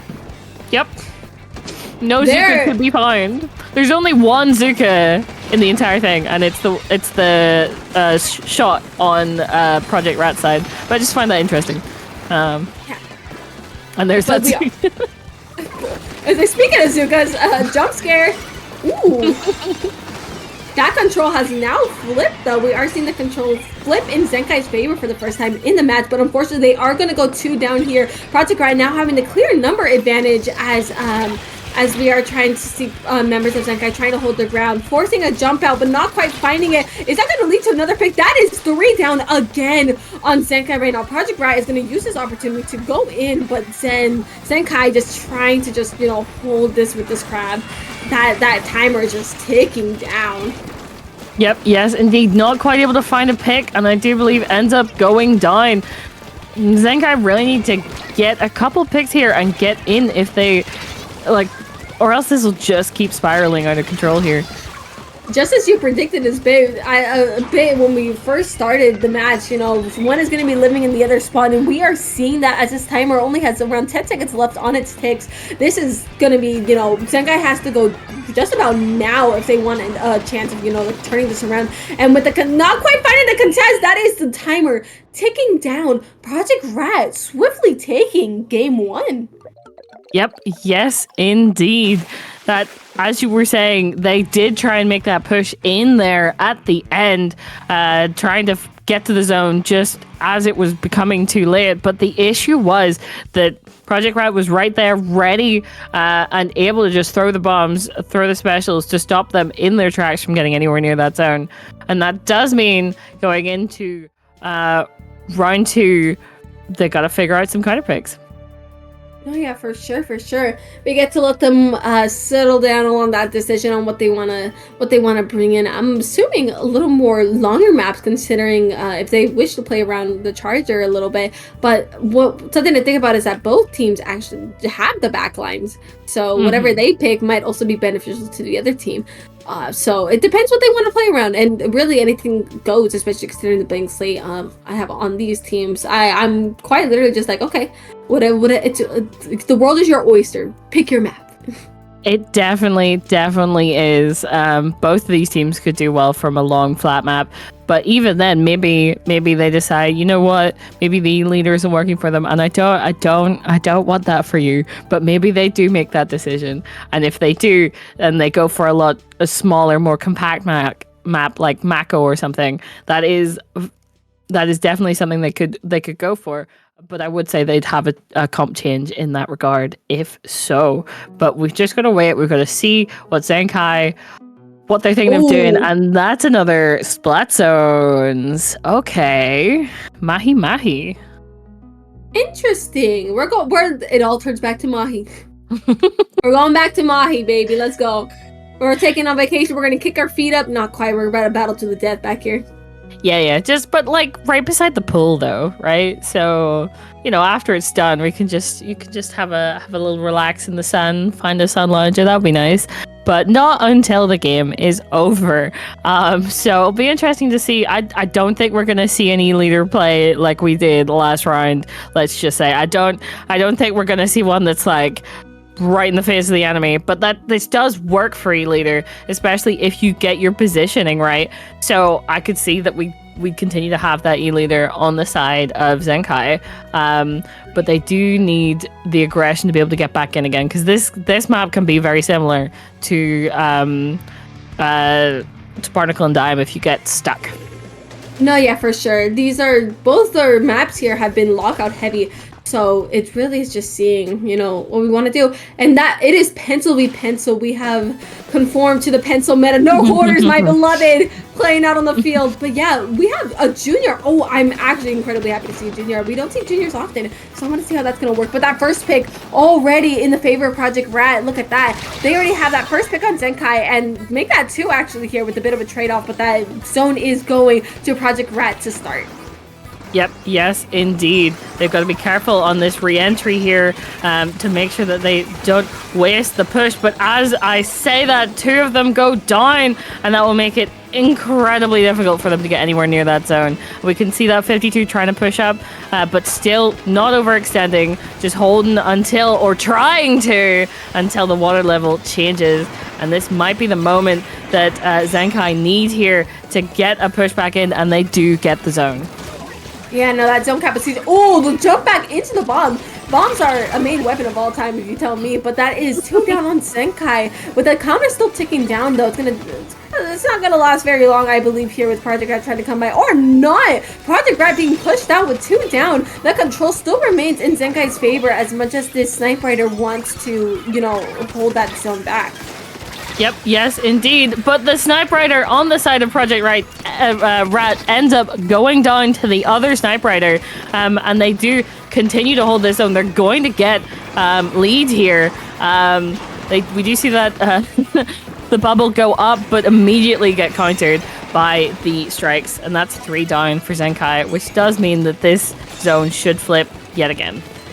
Yep, then again, they do have to get some penalty points. They do want the lead, absolutely collapsing on this machine, only for this shot to be left alive. That is the three-way bloodshed there. But it is Zenkai that is going to flip the zone back into their favor, forcing Project R.A.T out. Project R.A.T is in a little bit more of a pickle here. This is a lot more close compared to the last game we saw, as Zenkai is, you know, pulling together here a bit. But it is that pencil that is going to be going down here. That is 2 down already here in the favor of Project R.A.T. With those strikes coming out, I believe this might just be a zone flip. There it is. There it is. Yep, yes, indeed. Project R.A.T showing that even if at moments it's not in their favor, they're able to come back, they're able to get the zone and start working on it. And even then, it did seem like it was going to flip again back over to Zenkai, but just not quite. We see that shot up above trying to keep the pressure on the zone, but not able to paint it on their own. No, yeah, for sure, but it is going to be flipped. We're seeing back and forth right here. We have Zenkai who's just trying to keep their lead, and just even if it means forcing the zone, forcing penalties on Project R.A.T, it's exactly what they'll do, even if they have to stall us out. And you know, we see a little bit of a sneak from Azu here. Okay, what are you planning? With all specials online from Project R.A.T, this retake plan might just be pulling up here. Seeing these strikes starting to be tossed, seeing all those Inko in the zone as that penalty points are gone for Zenkai, and you know, it's just a matter of applying that penalty. There it is, but they did go down to a nice comfy 27 despite going 2 down here. Yep, yes, indeed. This will make it difficult for Zenkai to get back in, but they do have the time to do it, especially if they are careful. We can see that Azurai over there trying to get a little bit more of a sneak, but that sloshing machine straight away knew they were there and was stopping them from doing anything. And down goes I do believe that was the pencil. Or was it the pencil? I don't even know. Ow. No, it's a shot. It was the shot. It was the shot. But yes. So that yet again, back over to Zenkai, able to keep those penalty points rolling down and getting close again to putting more points on the board for themselves. How long are they going to be able to keep this against the specials that are coming out, though? They're holding, but are they going to be able to hold it the whole way down to 1? Not yet. Not quite yet. Project R.A.T is not going to be willing to go down without a fight. Just trying to put these numbers, trying to take members of Zenkai out, but Zenkai just coming back in strong with all this pain. But this actually might be good for Project R.A.T considering they just went 2 down on Zenkai and they're continuing to pull picks out. Whoa, okay, this might just work out, especially with these penalty points now out of the way. They only needed around 26 to, you know, force this into a lead situation. Zenkai has to do something now if they want, you know, to stop them from winning. And here's that Booyah Bomb coming out, and that's what capped it last time. But they're holding the zone strong with only the machine left on the zone. That is a lead flip in the favor of Project R.A.T. Just 1 point. 1 point. That is game. That is indeed game. That is all it takes to flip that zone. That looked like it was going to be something that Zenkai could recover from, that they were going to be able to have that time, that space to actually work on, you know, work on the zone again. But just 1 flip is all it takes to stop the game in its tracks. Oh my goodness. 1 flip is all it takes. So I had to make the reference. I had to make a small reference. Oh my goodness, but what a back and forth game. That looked like it was going to be in Zenkai's favor, but all it takes is for Project R.A.T to get that zone and to keep it. And that's what they were able to do at the end there. But we can see here the times that Zenkai was able to get that zone back, even whenever it seemed like it wasn't going to go their way. There's that machine able to stall it out, even for a little bit longer. But yeah, just the game went so back and forth. But it really did. But just like right under the noses, Project R.A.T just sneaking the game by the end. It was like oh my god, just barely any time left, and you know, at 1 point. Oh, they had a gun and a dream and called it a day. And that was all they needed. Absolutely all they needed. But yes, what a game that was, but that does mean that we're coming to match point here. And that also means that Zenkai need to make another choice here, and it's an important choice. And what are they going to choose for their counter pick? Okay. Mako. Tower control. Interesting indeed. Okay, very different from where we were just at with these Splat Zones maps. And a lot smaller and a tighter map. In regards to these other ones, there's a lot more height disparity in a lot of different places. So, I wonder what they're going to change up here. I wonder if they have a plan for this map mode combo. Yeah, I'm very curious because this also can be a very lockout heavy map, again, as we've seen throughout some of these other games. So I'm curious. I'm very curious if we're going to see one of those situations where it's a huge lockout and spawn, or if it's going to be another close game, stuck in the center tower match here. Yep. Yes, indeed. And it's all up to how these players play and how they work off of each other. So we're still seeing very similar comps coming out from both sides here. So I think that's actually the exact same comp from last time. Don't fix it if it ain't broke. Absolutely. And both teams were able to make good work with them, but that's already 1 down on the side of Zenkai, 2 down on the side of Project, 3 down on the side of Project R.A.T. Last one being that 52, which ends up being a delayed wipe. Holy crap. Yeah, no, that is an incredibly strong start here for Zenkai. Zenkai just adapting to the map here, adapting to Project R.A.T, and just immediately making moves on that. Project R.A.T dropping their strikes, trying to move Zenkai off of the tower, trying to make their way back here, trying to force, Zenkai out as much as they can. And doing so, they do take 2 out with this pencil, so like, hey, we're gonna take one of you guys with us, so, lol. Yep, and also important to note that machine was still very much in at that moment. They do end up going down, but they were keeping the pressure on very far in on their own for a moment there. No, for sure. But Zenkai back on the attack, already almost meeting where they made their points. Now taking down the timer even further. Mako Tower seems to be right what they needed, especially. I mean, look at them. Compared to the last game, which was a very back and forth, they are holding strong. Look at that, 2 out already. Yep, yes, indeed. And takes the pencil as well. But as we're saying that, the other players on their team end up going down, and that does mean that they don't get as much of a push off of that opportunity as they probably would have liked there. And this will wildly swing in the direction of Project R.A.T there, as 3 was maybe even a delayed wipe on the side of Zenkai will make it that much easier to get through this first checkpoint. That's the word. For sure. And now the timer is ticking down in Project R.A.T's flavor. Rat flavor. With that booyah bomb coming to say something, Project R.A.T is the one to take the lead though, now turning the tide on Zenkai, making them crash under their own waves, unless that is 2 down on Project R.A.T. Make that 3, make that 3. Okay, awesome. That 52 is trying to run for their life, but I do believe that'll be a delayed wipe yet again, which does mean it'll flip back around into Zenkai's favor to get a push going. But as I'm saying that's 2 down on the side of Zenkai very, very quickly, that they are not able to capitalize on the opportunities they were setting up there. And there goes the pencil to the Zuka, and it seems to be falling apart a bit here. Yeah, we're having the bloodshed. I can't imagine the stress on both teams. On Zenkai wanting not to give up the game, and Project R.A.T just wanting to close the game up here. So I feel like this is tense between both teams with, despite the different motives, both want this victory. And it is showing through, especially how, just how the game's been playing out so far. Yep, yes, indeed. That's 1 down on the side of Zenkai, which they were just about to start pushing, but they're not able to with the same kind of confidence now that they're slowly losing players one after another, and that will mean Project R.A.T will be able to continue a push of their own now, if they so intend. There we go.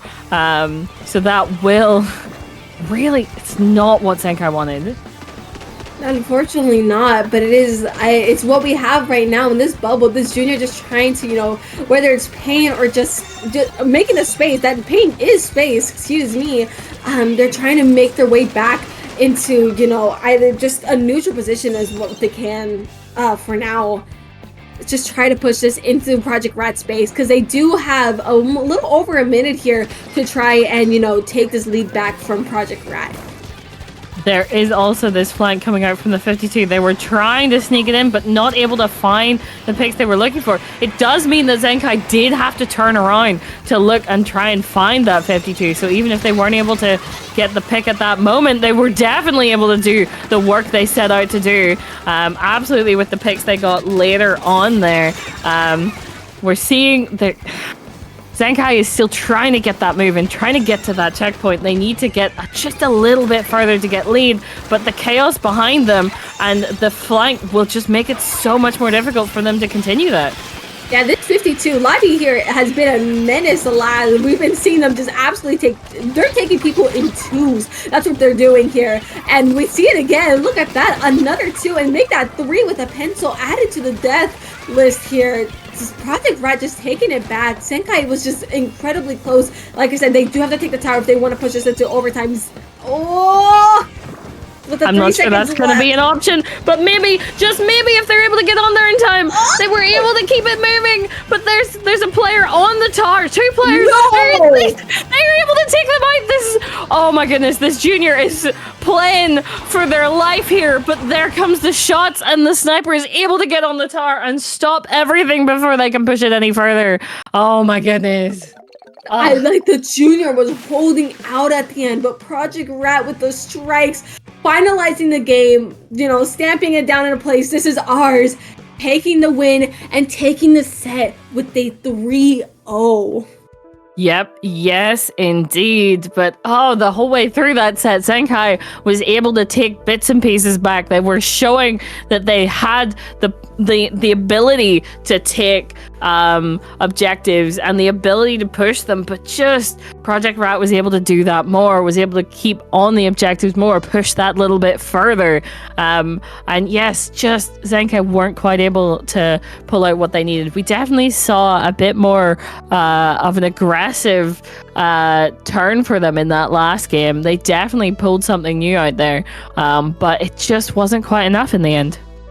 No, yeah, for sure. And we were seeing, I think what was interesting throughout these sets, we were still seeing Zenkai adapt to Project Rat, especially as the games go on. They just got closer and closer, especially during this one where, you know, the last-ditch effort kicked in and, you know, it really was the closest match of all. And I think that is a great thing to note from that. But Project Rat just still absolutely holding the fort down. And, you know, from the 1-point victory from Mahi to just the hold-ons on tower here with those ending strikes, Project Rat taking it home. Oh my goodness. Absolutely. But yeah, very, very well done to both of these teams. They really showed what they were made of in this set, but Project Rat just able to kind of come out on top, come out victorious, and they will be moving on to the finals, or at least, yes, finals against whoever wins between Time Crunch and Clash Royale, who we were seeing on the stream earlier. Very interesting. Interesting.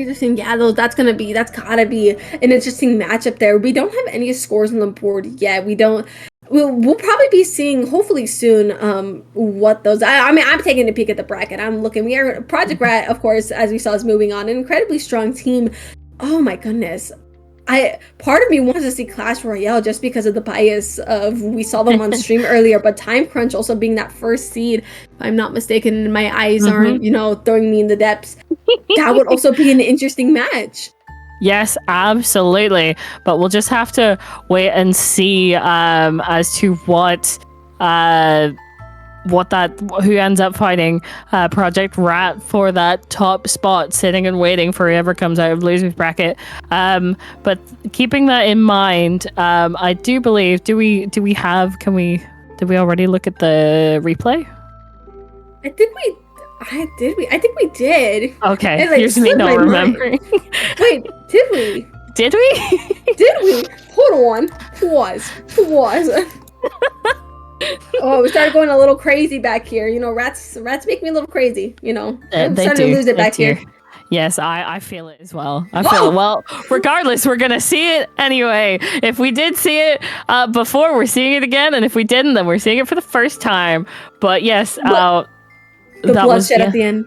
Yeah, the bloodshed at the end, right when it mattered the most. But here we can see this is like the very opening of the game when Zenkai was able to take such a strong opening. They were able to get that wipe. It was a little bit delayed, but absolutely capitalize on it. And here we see them pushing again with the shield on the tower, making it that much easier to push up. Yeah, for sure. Like you said, they did make an incredibly strong push in the beginning. Look at that.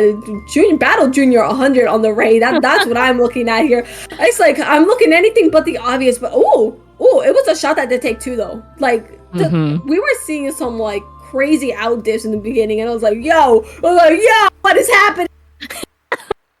Yep, yes, indeed. And that was that moment we just saw as well. Ended up with Zenkai very much coming out like with more players on the board at the end of that fight.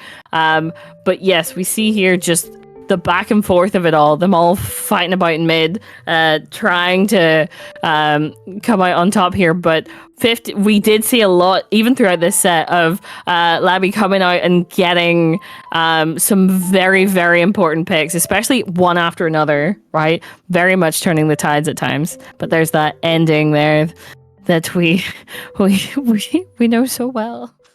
The ending that had sealed the fate for this set here. Again, big props to both of these teams, as both of these teams absolutely played their hearts out.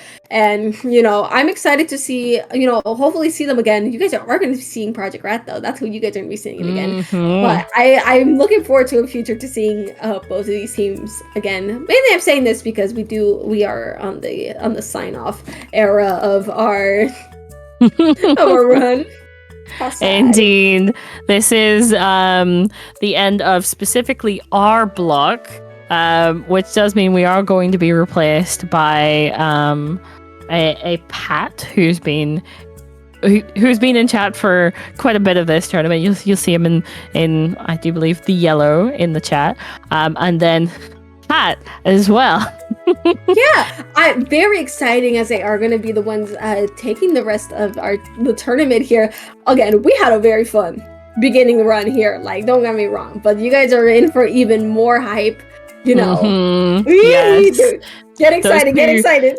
Definitely bring the hype. It is important to note that they do go colloquially by the name of the Fat Duo, spelled with a PH, as the names combined would suggest. And yes, you've got a hell of a casting duo coming up next. But before we get on to that, it's important for us, as we are signing off, to just tell you where to find us. So, Fufu, where can the good folks find you? As the ads on the screen shows, you guys can find me at @SplatFufu. I do the occasional art, and I'm backlining in the back. Sniper moment. We're here for a good time, not a long time. Sorry. Where can the good people find you? Where can the amazing people find the lovely Zari? You can find me on Twitter at SPLZarany and on Twitch at Zarany, where I play a variety of games. Some of them Splatoon, a lot of them not Splatoon, but we have good times. We have very fun times. So yes, I do believe we are good to switch over now to the Pat and the Hat. Very much fun. Thanks for having us. Don't go anywhere, though. Yes, do not be going anywhere. Oh my goodness, this is only going to get more hype from here. So do not be switching off now. Absolutely. But thank you for having us, everyone, and enjoy the rest of the tournament, folks. Bye-bye.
Splatoon Stronghold, a stronghold for competitive Splatoon, providing resources to long-timers and newcomers alike. If you're new to the competitive scene or still figuring out how to join, we have a getting started guide and plenty of other resources to help you in your journey. If you are a seasoned veteran, we still have plenty to offer. You can find and join tournaments as well as participate in our Captain Forum and find free agents and teams. Our mission is to make competitive Splatoon easily accessible to everyone. So what are you waiting for? Join the Splatoon Stronghold today!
Welcome back after almost 30 minutes of waiting to Battling Pool 249. It's time for Time Crunch versus the legendary Project R.A.T. But before we get started, my name is Het, and I am joined by my favorite lovely co-host, Pat. Yes. I just said Het as the co-host, by Pat as the fat combo. Pat, how are you doing tonight? I'm doing great, and I can't wait to watch these two teams, because Time Crunch, they're scene number one. They're our favorites to win, but if you look at the bracket, you see a different story. Time Crunch, they have struggled in semifinals and in quarterfinals. They went to a game 5. They could just not get away with it. Meanwhile, Project R.A.T, despite being seed 7, they've destroyed everybody. And now here they are. These two teams are about to decide who is going to go to grand finals, and we will see what happens. Well, we just saw Project R.A.T against Zenkai, and that was pretty tough to watch for Zenkai.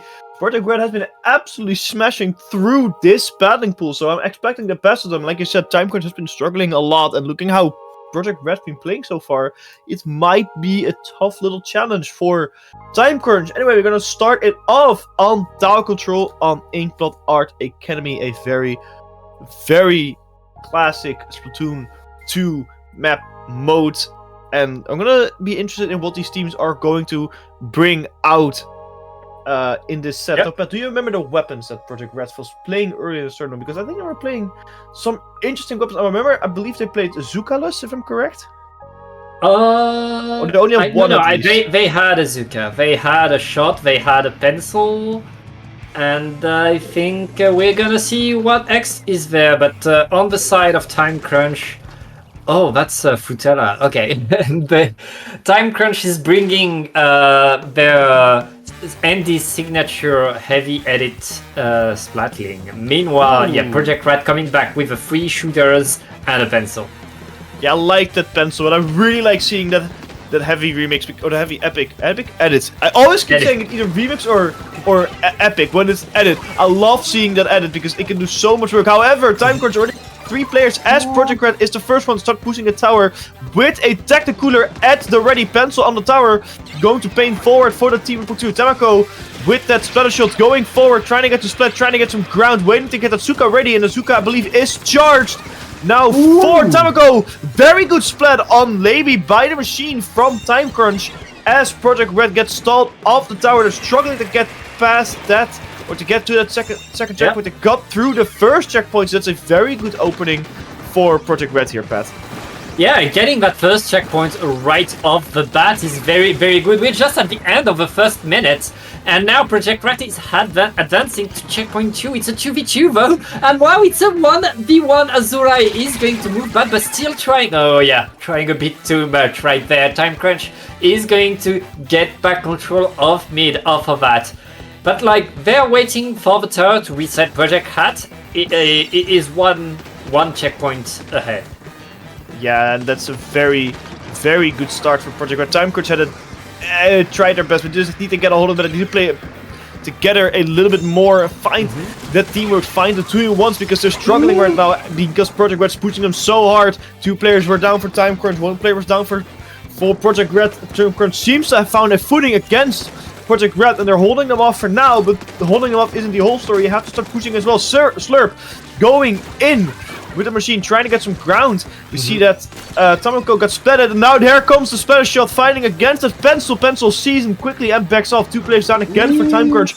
They are not finding the splatter. They need to. Slurp now on the tower drops off because the pencil is pressuring him off. Same as that splatter shot. Boom coming out, doesn't connect to a player, so it doesn't get a splat, but it did hold Project R.A.T off a little bit, but not enough for Time Crunch to really start pushing. And finally starting pushing, and everyone is alive. 2 players down again for Time Crunch as the 3rd one falls, and Project R.A.T just Project R.A.T is absolutely stretching, and that's a delayed wipe there as well, Pat, by Project R.A.T. Time Crunch is struggling. Project R.A.T is staggering Time Crunch right now, and they are going back to that second checkpoint.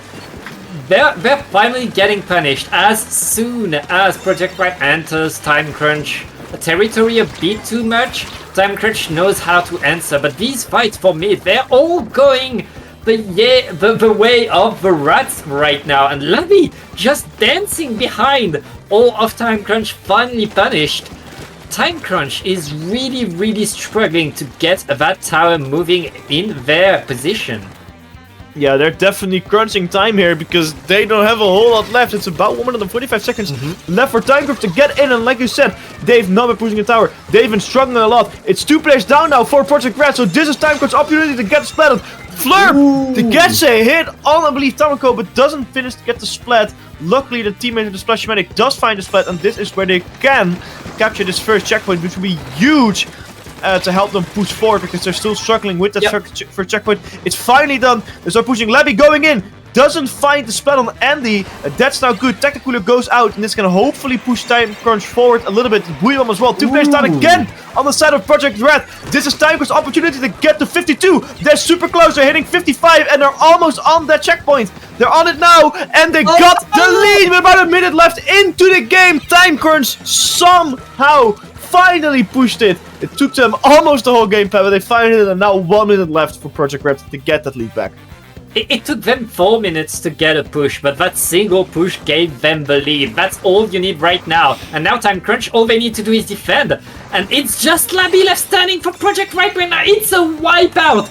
Time Crunch completely dominated for 4 minutes, and then it's their turn to play.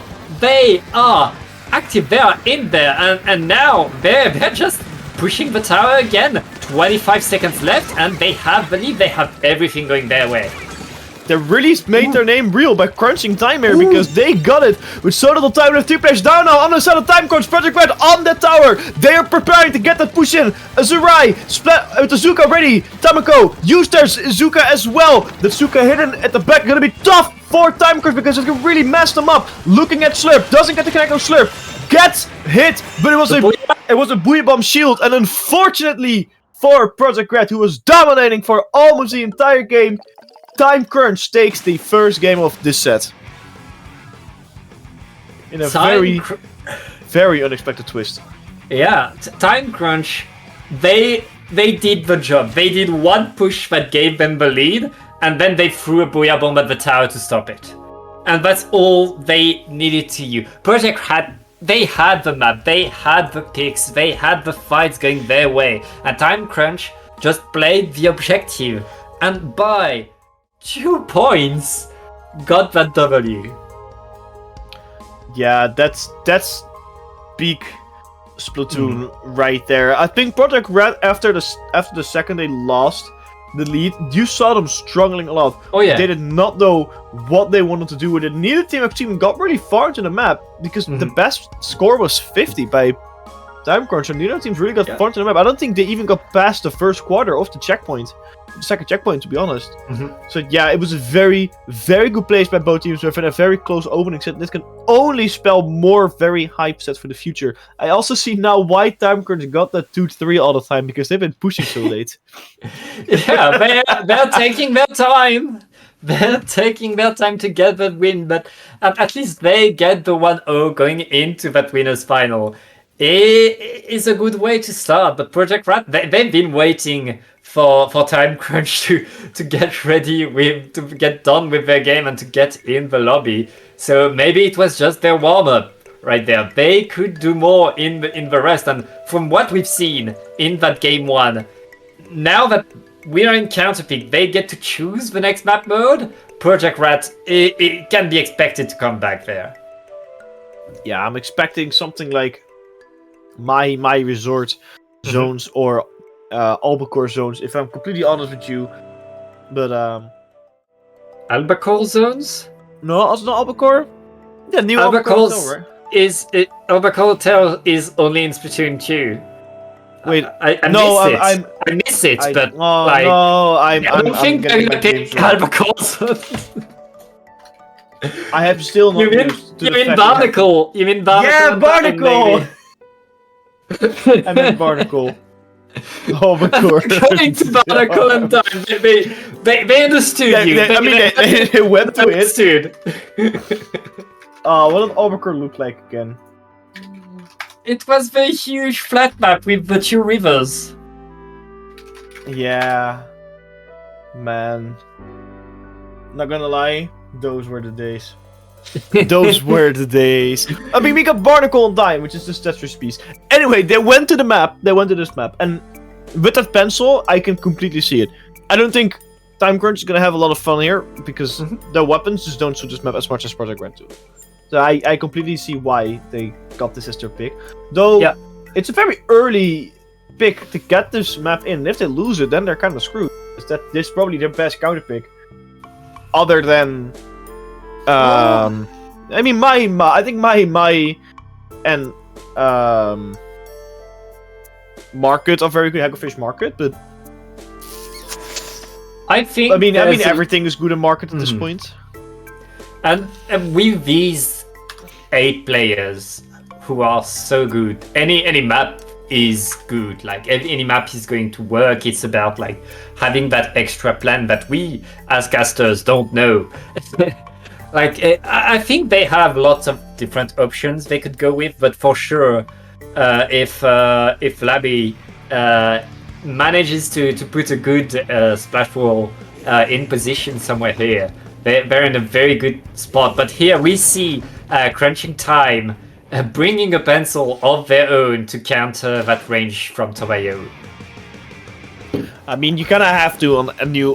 I keep seeing new Albacore on Barnacle and Dime.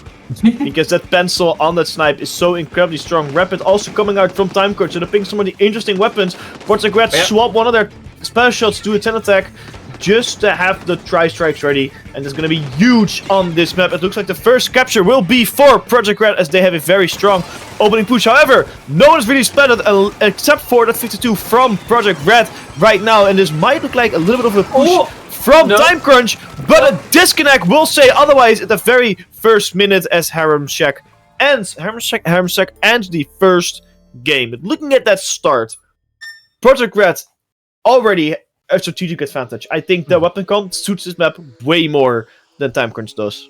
I feel like Project Red, they were coming in strong and they took the zone first, but Time Crunch, they were still in the fight and they were getting the punish. They're a bit slower, especially with that blaster, but that blaster can create so many opportunities for them and give them opportunities to push that they didn't have in the first game. So yeah, Project Red got the zone faster, harder, but Time Crunch, I feel like they had the opportunities to get back in the game and do what we didn't see them do in that game 1, which is take control of mid, which you need to do. Yeah, that's a struggle for Time Crunch, but I feel like getting control of mid is naturally for them gonna be slower because they have a rapid and they have a machine. So I think turfing for them is naturally going to be slower, but it might also be a downfall because if they cannot get that turf in time, then Project Red can just keep out turfing them. And Barnacle on time and time again, we have seen teams struggling because they just cannot get the turf onto the ramps to even get in. And you're not even defending. When you're defending, you're not even defending to splat them off the spawn point. You're just defending because there's no opening for the opposing team that has to attack when there's no turf on the ground to actually move into. So that's going to be a tricky moment for Time Crunch. And I might even see them swapping one of their weapons, maybe the machine off to a Splash-O-Matic or to a Splash Shot, just to counter the lack of turf against Project Red. I don't know if you're allowed to change comp after I think DC. you are. Oh yeah, on Battle you are. Yeah. Yeah, you are.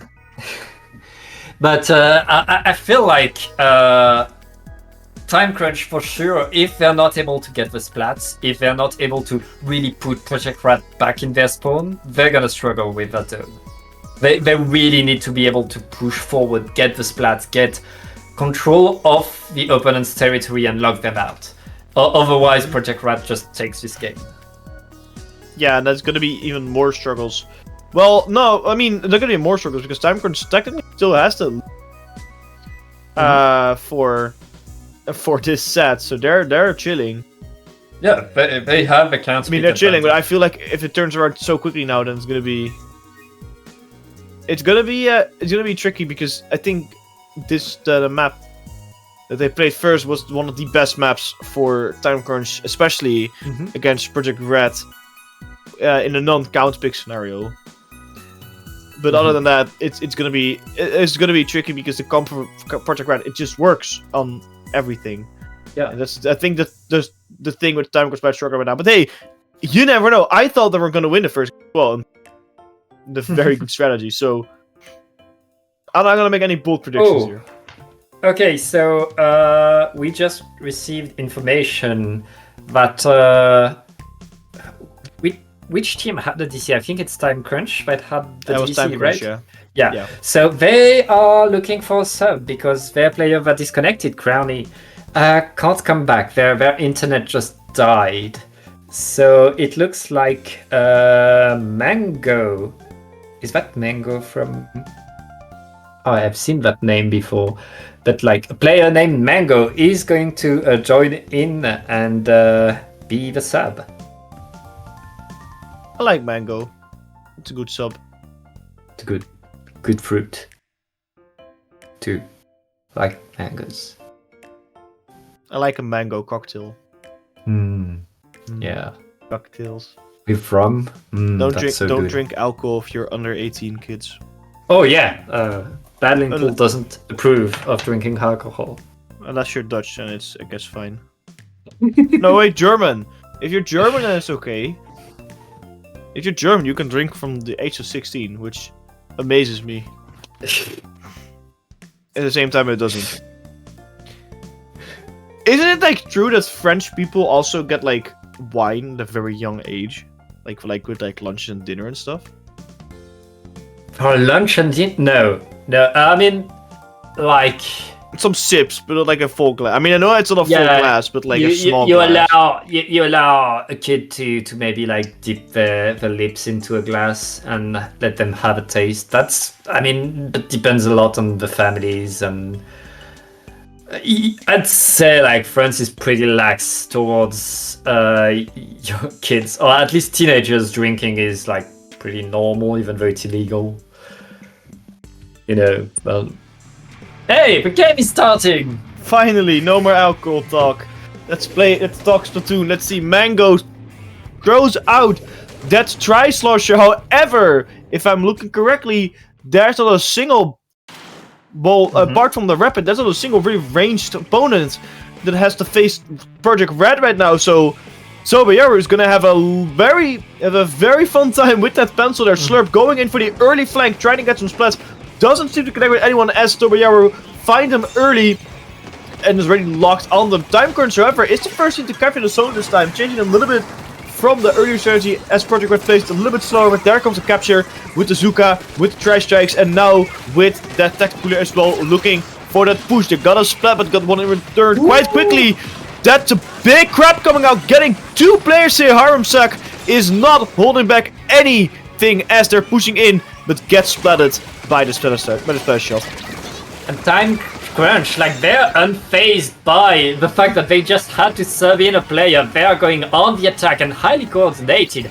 They take the group fights, and right now they take the lead, pushing Project R.A.T away. Range advantage? What's that? We don't care. We are in control. And Time Crunch, stronger than ever, are just like trying to go forward, get more picks, and Labby is going to fall down again.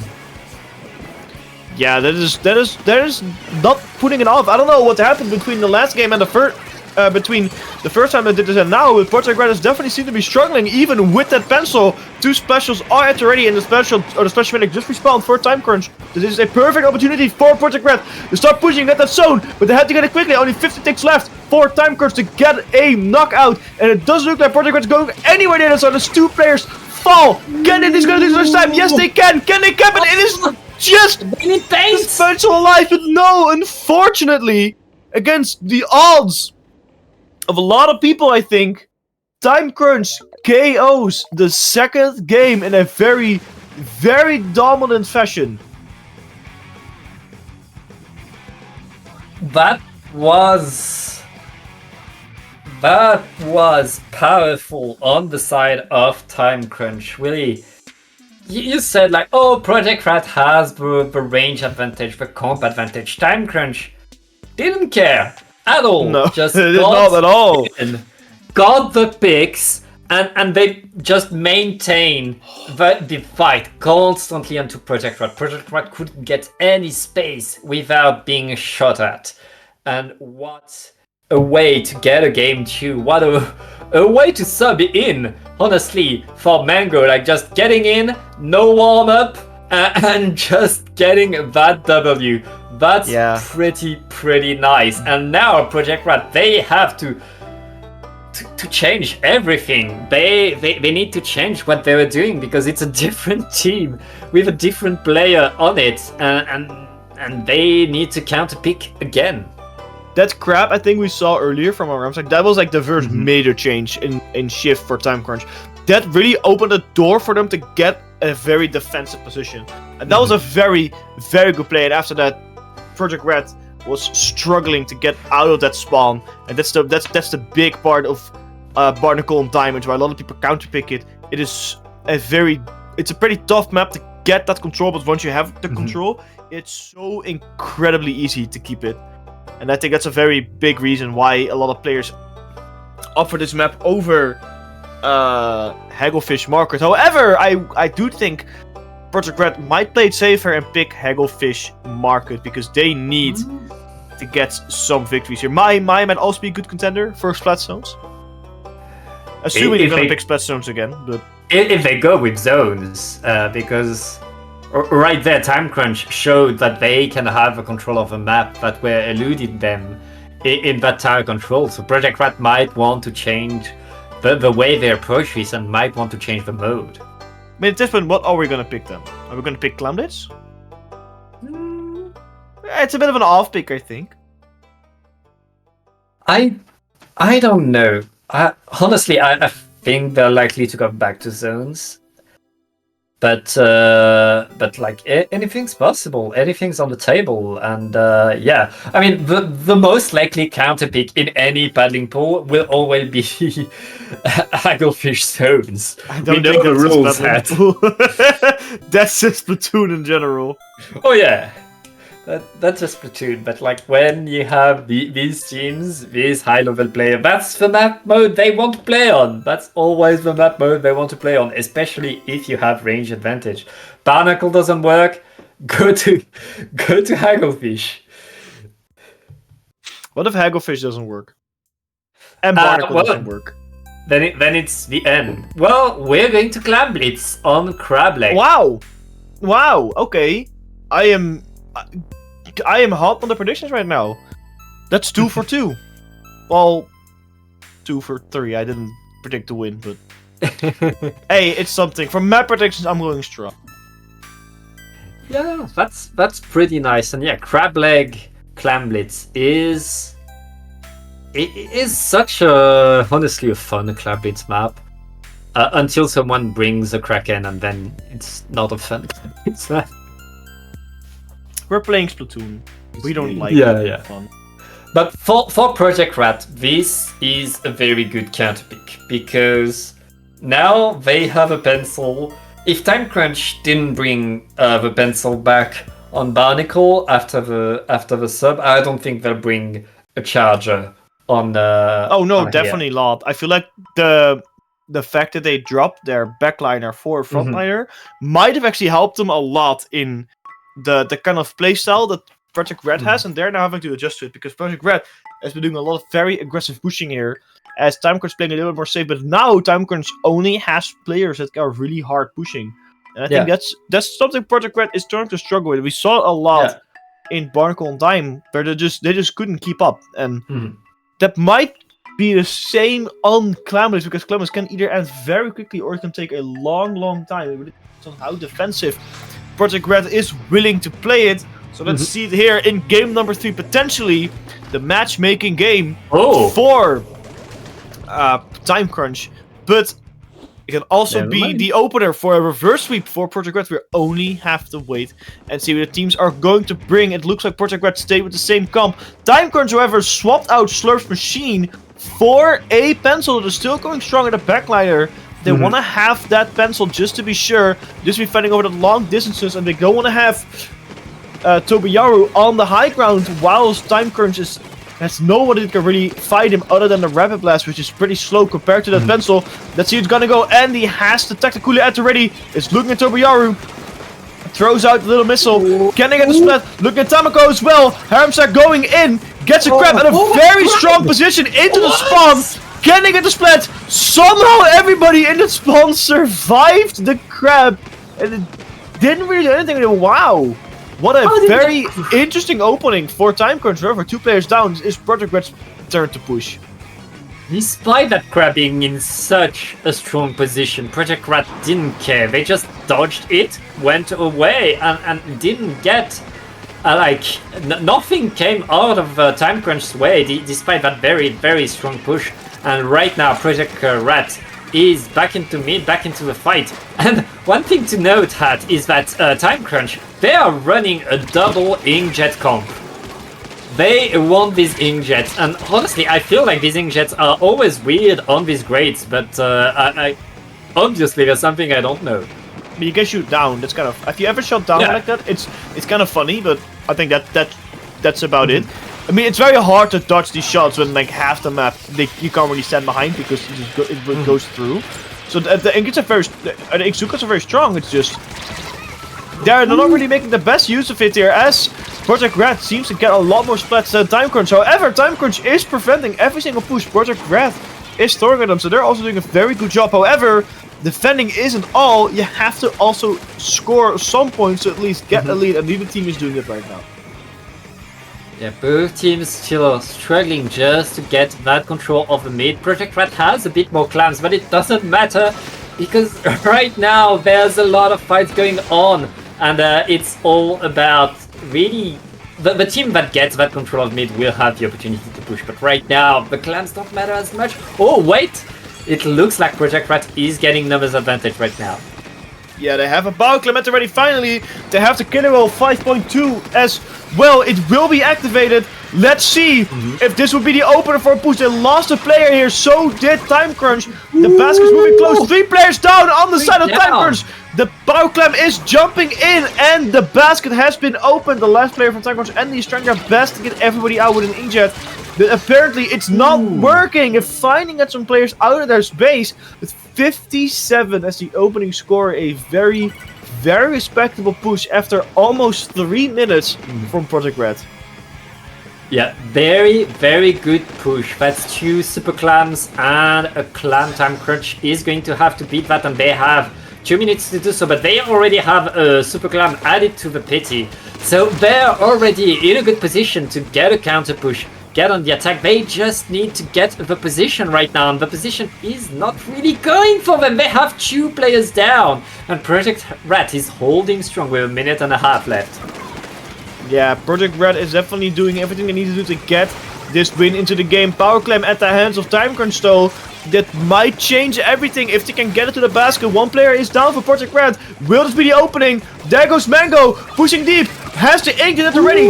Tries to get rid of the charger. Gets rid of the charger. Looks at Levy. Can he get rid of Levy? Switches to Azurai because there's been in their face. It's 2 players down for Project Red. Can Time Crunch finally get some push points, and can they finally score the Power Clam into the basket? It doesn't look like it, as Project Red is respawning and pushing every single special onto Time Crunch. They're just being pushed back. They cannot hold a firm grasp on the scenario, as Project Red is so versatile and so good to respond to anything the Time Crunch is throwing at them. And only 45 seconds left on the clock for Time Crunch to get that Power Clam into the basket. It's gonna be very, very tough, as they just got a Power Clam on the ground and lost 2 players there. And Project Red right now, they're back on the attack. They have the whole map pink, including under the basket. Azurai just dancing there. Well, you can't dance for that long once there's a toxic miss onto you, but Project Red really getting that game number 3, looking to get some points on the board, and Time Crunch are going to need a desperate overtime push now. Yeah, it's gonna be tough. It's gonna be difficult. Levy at that basket gets battled early enough. Overtime kicks in. Only 2 players alive for Time crunch is gonna be very tough. They're crunching this at all. Half of the overtime has already passed, and now it's the time to make a move. They have to make it fast. And he's trying to rush in, but can't, unfortunately. Now it's Mango's turn to go push forward, 2 players down. But that's not gonna make it to the basket as Time Crunch finally lost a game to Project Red as they take a very, very strong first win. Finally. And potentially one of many.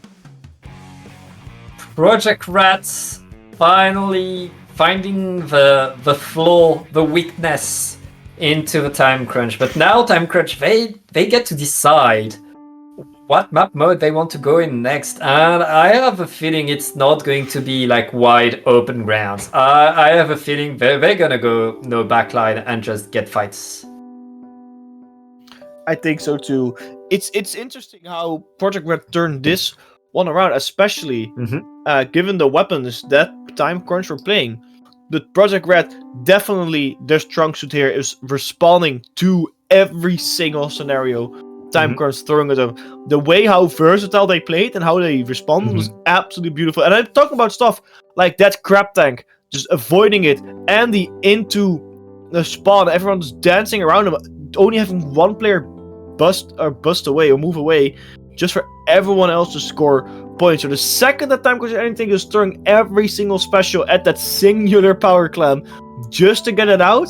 That's some stuff. That's very, very good team play. So hopefully we're gonna see it off. We're gonna see more of that into the next game as we are waiting for the counter pick from Time Crunch.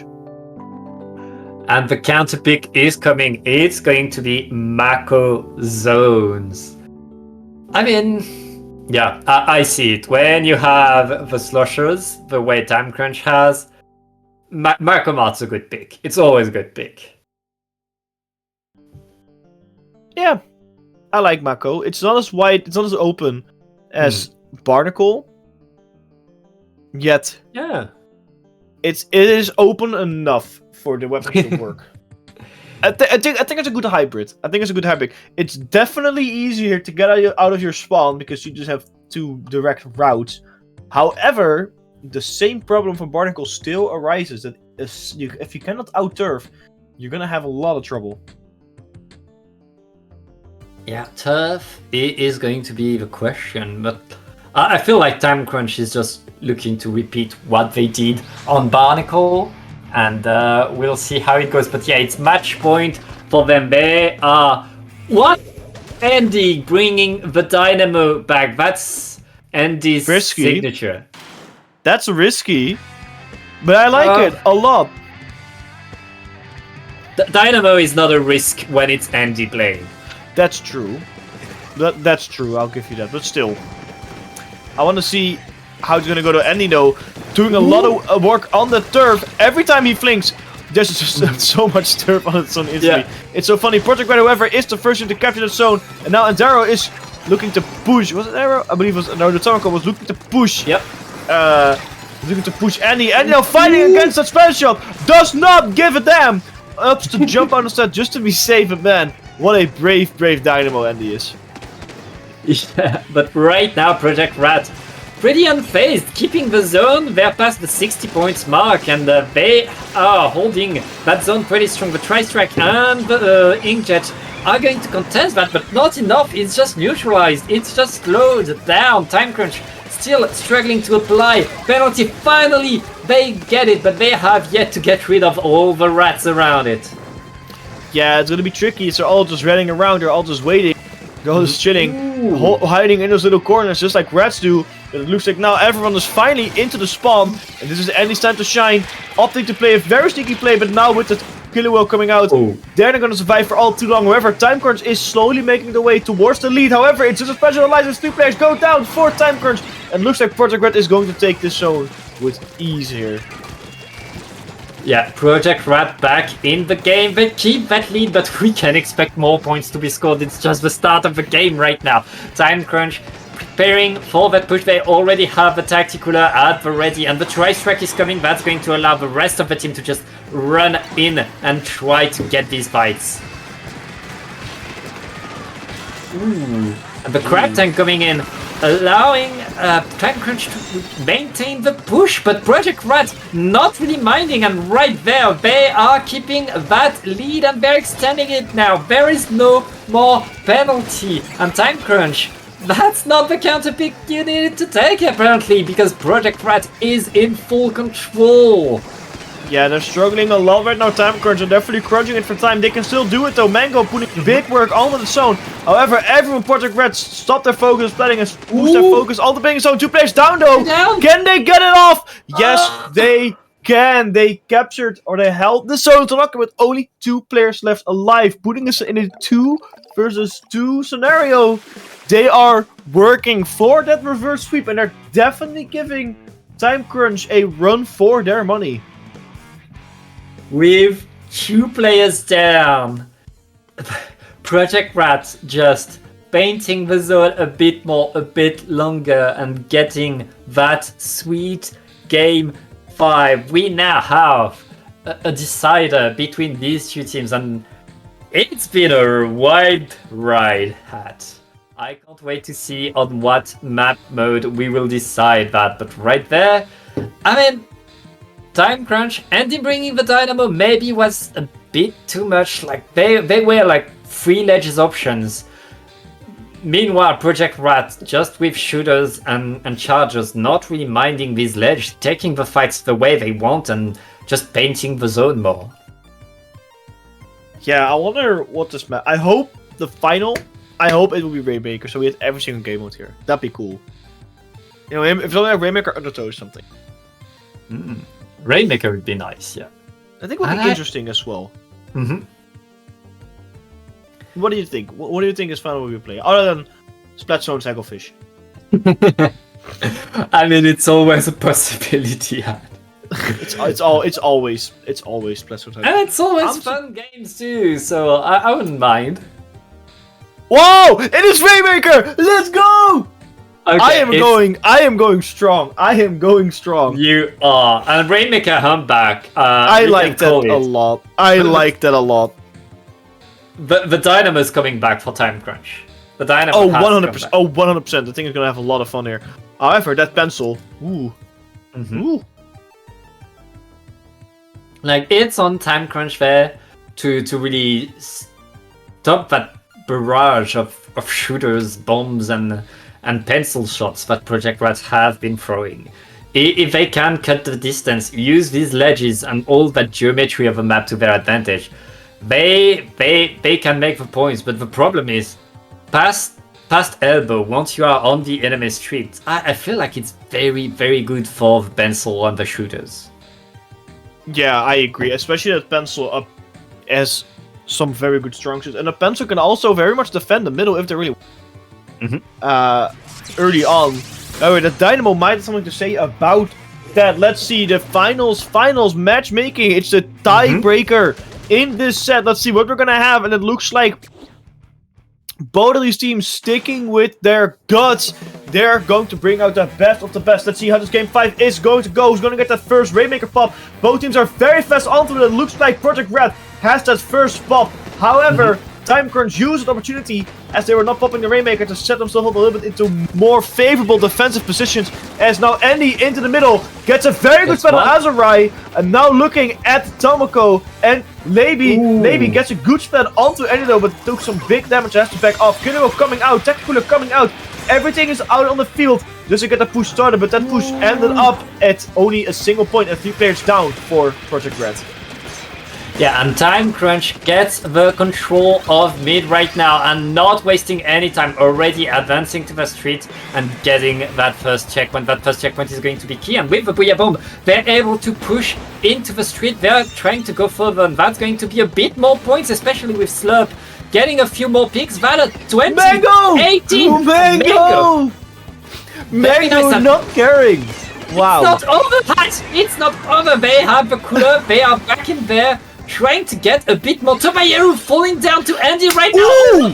What is happening? That's absolutely crazy. Time Crunch said, nah, we're done. We're bringing out our A game and not giving Project R.A.T any chance. Running for their money. The Rainmaker still up. Reps are gripping the Rainmaker into the defense position and dumps it onto the pedestal to knock out Project Red straight to the losers bracket. What a very, very crazy game for Time Crunch. Unbelievable fast.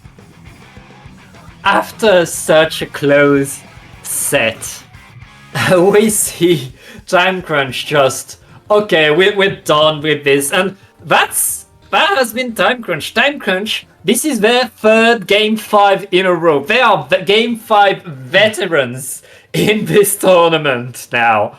And they just got their ticket onto Grand Finals. Project R.A.T, they are going to losers. They are not that far behind, and we've seen them, they've brought the fight to Time Crunch. They're going to be a very, very tough opponent for whoever comes out of losers bracket. I agree with you there, Pat. Time Crunch. I mean, were they holding back? Like, can I ask, were they genuinely holding back? Compared to how they played this game, compared to the other two that they lost? They had to sub in a player in emergency. That's true. That's true. That's tough. They had to change the way they do their composition. But even with Mango, they won Barnacle and Diamond. That's when they subbed in. So yeah, there's no excuse. There's no excuse for game 3 and 4. Don't diss on them. They played. They played well. I agree, 100%. They definitely played better than I can. Project R.A.T has been a team, a project that's on the rise these last few months, and it shows. And right now, it's not Time Crunch underplaying. It's really Project R.A.T coming to the occasion, and I hope we'll see them more. We'll see them in losers finals. Yeah, I hope so too. Anyway, we're going on a small break to get the next set ready, so don't go anywhere as we are preparing our, I believe, losers semi or losers final set. So we'll be back in a bit.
has a chance. I cannot speak today. Especially Zenkai that has a chance if they win this game to put Project Red to sleep out of the tournament. So they are, I think, fired up as hell to get this game started. However, Clash Royale also want to get revenge on Time Crunch by winning the tournament. So both of the teams are very to win this set. And we're gonna start it off on Splat Zones. Splat Zones. That image is Mai, right? Yeah, it's Mahi. Yeah, no, okay, so I go fish. Anyway, we're gonna start it off on Splat Zones. Mai. See, I still know how this game works. I still know my Splatoon knowledge. Except for New Albacore Hotel and Barnacle on Time. But yeah, Mahi, it's become such a classic of Splatzone, especially for higher level teams. They always want to go back here, so let's give it to them. And R.A.T, we have to note this is best of 3 because we are in losers bracket. We are back to best of 3. It's counterpick, but it's best of 3, which means it's going to be very dangerous, and the team that's able to take that game 1 has a huge advantage. I don't even want to talk about that advantage if you get that first pick. If you get the first map. That is absolutely massive. However, it's also very easy get swept here, but best of 3 is always scary, especially this late into the tournament. So both of the teams have to play their A game to keep on competing. And my Resort is definitely one of those maps where you want your A game, because this map changes quite a lot. Yeah, lots of change. I mean, they once you're past that 60 points mark, if I remember correctly, water drops and suddenly the map opens. It looks like we had the game starting, but right now we are waiting. I'm not sure what happened on the side of production, if they had to reset or something. We'll see what happens. But yeah, these two teams, I mean, we saw Clash Royale bring a Clash Blaster, I'd like to say. I'd like to point out, if you're just joining us, in an earlier set against My Leg Paradise, Clash Royale brought a Clash. And I have to respect that. I respect that too. Let's see what these teams are going to bring. It looks like Zenkai picked a very interesting machine Neo to get Nazuka out, which is, you don't see that too often. And Clash Royale brings out the Enza, one of my favorite weapons in Splatoon 3. I'm very happy to see that still being played every now and again. Let's see, Tacticooler comes out for Clash Royale, however, losing 2 players quite quickly. 3 players there. It's not gonna, in a delayed wipe, is not going to help you capture that zone, as Zenkai is the first team to really capture the zone and start scoring points, but they lost 2 players themselves as well. So this is going to be a very interesting push now from Clash Royale as they're respawning and going back in. Yeah, very good opening by Zenkai, but Clash Royale answering right away, taking control of the zone, taking control of the map, and right now touching that Zuka. No damage from the Zuka. That's going to allow Clash Royale to really establish their position, and once that Elite is able to get in safe position, it's so tough, but Zenkai not wasting any time, pushing things away, and with a Bubbler are going to be able to take that zone back. Or not, or maybe not. Maybe not. Maybe not. Maybe not. Maybe they will. I don't think they will. Ooh. I don't think they will. As the lead swapped here to Clash Royale, played it exactly like you played that little mobile game. Water level is dropping, more map being opened. But right now for Clash Royale, that only means one thing. We can get specials a lot quicker to defend, because there's no one from Zenkai to take advantage on the newly gained map. Clash Royale has 2 special ads already. Just use their Tacticooler, their E-Leader also use their special as well. That wave break gonna be tough, but however, somehow Zenkai was like, we don't need to be on the zone to just capture it, don't worry about it. Yep. And it looks like Zenkai able to get the zone, able to push all of Clash Royale away. Very, very nice pushback, and they didn't have that much penalty. That means, okay, well, they get almost wiped, and right there, Clash Royale back in control, and already painting all of the middle of the map blue. Yeah, they're not holding it back any longer than they have to. The lack of movement coming from Zenkai's Clash Royale is putting everything to blue. It's gonna be tough. However, Zenkai has one advantage for now, that Clash Royale has to get through a big penalty, but that penalty is almost gone. 2 players down for Clash Royale now. 3 players down. This is the moment for Zenkai to capture the zone, and they do, but now they have to actually hold it. Yost gets penalty as well as a delayed wipe comes out by Zenkai. They're not holding back anymore. Now it's their time to shine as they get rid of their penalty pad, and they're starting pushing for some big points now. Yeah, Zenkai just need to hold the zone a bit longer, and with the big bubbler, they're going to be able to probably hold the zone long enough to get that lead. Clash Royale really struggling to get a dent at the zone right now, and this is Zenkai's comeback into this game. There's just 2 minutes left, and we are just 3 points away between these 2 teams. Control is taken though, and Clash Royale stays in the lead. Yes, they are doing a very good job here, but it's getting closer and closer. Big penalty for Zenkai though, 40 points. Clash Royale went through half the penalty now and looking to get to the second half as we speak. 1 minute and 35 seconds left for Zenkai to get on that zone and get some things done, but the penalty is now over, so that's only 25 ticks remaining for Zenkai, and this is where it all comes down to, losing a special shot this early in the fight. That's not what you want to do. Either that goes down for Clash Royale. That's a big defense gone. Big bubbler onto the zone. Get him in the fight. It's a trade, but I think the trade's enough to capture the zone. Yes, it is. Clash Royale loses the zone again to Zenkai, but now they have to hold it for 40 ticks and then 11 more, and it doesn't look like they can even hold it for 5 ticks here, Pat. And with just a minute left, Clash Royale, they don't mind that much that penalty is applied. The clock is working for them right now, and they have full control of the zone. 3 players down onto Zenkai 2. It's just that poor Junior. That's going to be picked too. And look at that. Kayano with the 52 is going to put a wall. Okay, Kayano is going to get away from spawn, but that was quite the aggro there, and there's just a few more points for Clash Royale to get that KO right there, and that's going to be game number 1 for the Clash Royale. Very, very well played. Quick reactions from the team ensured they got that victory. Zenkai did their best, but Clash Royale, the fact that they can come back so quickly after every single push is honestly amazing. And that wipeout at the end, oof. That was a huge wipeout, but that means Zenkai gets to choose the second map mode, and they need to choose well because they need to win this one. It is do or die for Zenkai. This is the last shot. If they lose a game now, they are out of this tournament. Yeah, that's gonna be tough. Especially if you come this far. I think going out at this stage is never fun, but now they have a counter pick, so they can definitely put this to their advantage. Unless it's, of course, splat zones on. Yeah. Splat zones on whatever, that's gonna be tough. Splat zone Hagglefish market, then it's gonna be tough. That's for sure. I mean, it could not be Hagglefish market. On the last set, we didn't see any Hagglefish zones, so everything's possible today. That's actually true. We saw Rainmaker. Yeah, we saw Rainmaker. Like, not even Rainmaker Humpback. It just we saw Rainmaker and Clamblitz in one game. Yeah. So everything is possible here indeed. I believe you. It's almost Christmas. This is the paddling pool of possibilities, and really Clash Royale, they managed to get that control in the end to get a bit more, but Zenkai, we're so close to getting in. It's just one extra team fight that decided things.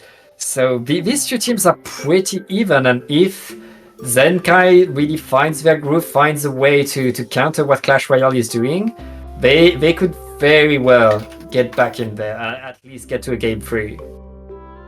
Yeah, I agree with you there.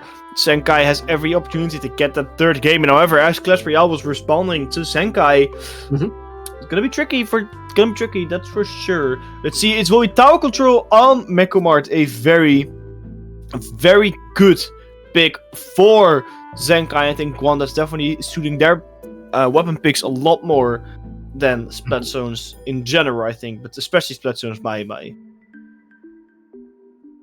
Yeah, it's really their ability to punish and to play around their weapons that's going to be rewarded there, and going to tower control, allowing them to get just that one big push that can get all the points. It's a risky play, but it's the kind of play that you have to take when you're that far into the tournament. It's match point for Clash Royale, and let's see how it goes. No real change in composition for Clash Royale. Meanwhile, Zenkai, they bring the Slosher. I like the regular Slush pick over the machine. I think that Jai Strux is a bit better than having an additional Zuka here. So I think it's a very good pick. Either there for Clash Royale goes down early. 2 players for Clash Royale actually go down early. Wait! Very good opener for Zenkai. They got 3 players down. The 4th one jump out. That's like a bootleg delayed. It's almost a delayed wipe. Ooh, Kit Kat destroyed by Carlox, who are pulling a tower hard. Wavebreaker now onto the tower, which is going to damage the upper part of this map as well because of the range differences. Because of the amount of range that the thing has. The Wavebreaker has 3 players. Go down to 4 Zenkai. So that's the end of that push. Damn, 49, very respectable open push. Yeah, the strongest opening by Clash Royale right there. By Zenkai, and now Clash Royale, it's their turn to answer. It's their turn to get back in the game. But that Elita, you have to move back. It's just Kit Kat getting the fight at short range, but still having to move back. Yeah, they're got 2 players down now, so they're still waiting. Zenkai to get the next push in. Clash Royale now is running on the tower and actually starting to push him for some real points here. 2 players down for Zenkai, gonna help them. And now 2 players down for Clash Royale. I don't think you can push with that a lot, especially when tri-strikes are coming out onto your tower. Zenkai now doing exactly what Clash Royale was into the first game. 3 players jump down on that poor NZ, and NZ dude absolutely decimated. I think the 52 there though with the big flank still alive somehow. Looks at Carlox, gets a big flank of Carlox. Looks at Inni, can he get the splat on Inni? And it looks like they cannot. Unfortunately, dancing around the slushes was not enough, as Zenkai is again in decent control of the map. Yeah, and that's another push cancelled by Zenkai. Zenkai keeping that checkpoint advantage. Clash Royale really has struggled to get any momentum in this game so far. Yeah, the tactical here in the middle is gonna not help them, and they're gonna help Clash Royale as well, because Zenkai is gonna be moving faster. Decent trade there. Splash, Splash Wall. Wave Breaker out as well. So Zenkai is really dumping specials onto Clash Royale, and Clash Royale somehow has to find a way to deal with it, and they're struggling as hell. Yeah, and right now Clash Royale 4 versus 2. It might be their opportunity to move forward. They just need to sustain that push that they haven't managed to do so far. Right now it's 3v3 again, and Zenkai is back on the defense. Clash Royale gets punished? Oh wait, no, they're 3 versus 1. They just need someone on tower. You need to get on tower if you want to break the checkpoint. Yeah, they're struggling with that. They're finally on the tower and they're finally pushing that checkpoint. Can they get past it? It's gonna be close. Tries are coming out, preventing the push on the tower once again. They're back on it right in time before the tower went back, and it looks like they're gonna break a checkpoint here finally after almost 4 minutes. But not almost 3 minutes. After 3.5 minutes. 3 players down, and that's a wipe out, as we say it in Dutch, to the Sharks. As Clash Royale back into the spawn, and Zenkai already preparing their defense, because for the next minute and a half, all they really have to do is just defend. Clash Royale just gave everything they have just to get that first checkpoint. And now Zenkai is getting to the second. And looking to get a lot more right there. Second checkpoint, and they have numbers advantage. It's just about dancing on... Oh, wait! Wait! It looks like Clash Royale is back on the attack, but we've seen this before. Every time Clash Royale gets numbers advantage, the tower is so far back, they can't make any points. And look at that, Zenkai is back on the defense again. But at least there is no checkpoint anymore, Hat. They can push forward now. They can. Ooh. Kid can get a big splat on the Eater from Zenkai though. Will they turn it around wide here? They still have 45 seconds. They get that lead comfortably. They're only a couple... Well, they're not that far off. It's only about 30 points off towards the tower. Let's see 2 players down on the side of Zenkai and only 1 player down on the side of Clash Royale. However, whoever is referring for Clash Royale has a big way to travel. It's still a 3v3 scenario. The 52 just respawned and also respawned. They're so close. They can smell that lead. There's still the tower. It's 44 against 26. 20 seconds left, and there's still players around for Clash Royale to start putting in the tower. It's 39, 38, 37. They're only 2 points off. Can they get the tower to the lead? It looks like they can't. The tower is slowly pushing back. There's nobody there left. They start pushing it, and with 1 point difference, Zenkai clutches it to a game number 3. That could have gone so downhill for Zenkai. Luckily for them, they kept it, and they kept it strong. We are going to a game 3. I mean, if you're Zenkai, that's a bit too close for comfort. That was a close one, but Zenkai, by a single point lead, they stay alive in this tournament. They get a game 3, but it's going to be on Clash Royale's counter pick. And we can expect them to go on somewhere comfortable, because right now you need to catch a bit your breath. And like, we're at this point of a tournament where it's about endurance, it's about stamina, and it's about comfort. Take a breather, choose a good map mode, and see what happens. 1-1 between these 2 teams, and what 2 teams we are seeing. You know what I'm hoping for? Yeah. Splat Zone's Hagglefish. There it get is! There it is! There it is. It had to come. It had to be there. It's high level teams. They have to counterpick Hagglefish zones. It was definitely the safest option. Like I think for both teams, it would have been the safest option because it's just the most versatile map in this game. But I'm still going strong on the map predictions. Yeah, I'm still going. Came back after a month break and I'm absolutely smashing it here. I'm having a good time. It's still the same map, but people are still choosing the same things. I mean, yeah, we haven't got a meta shift.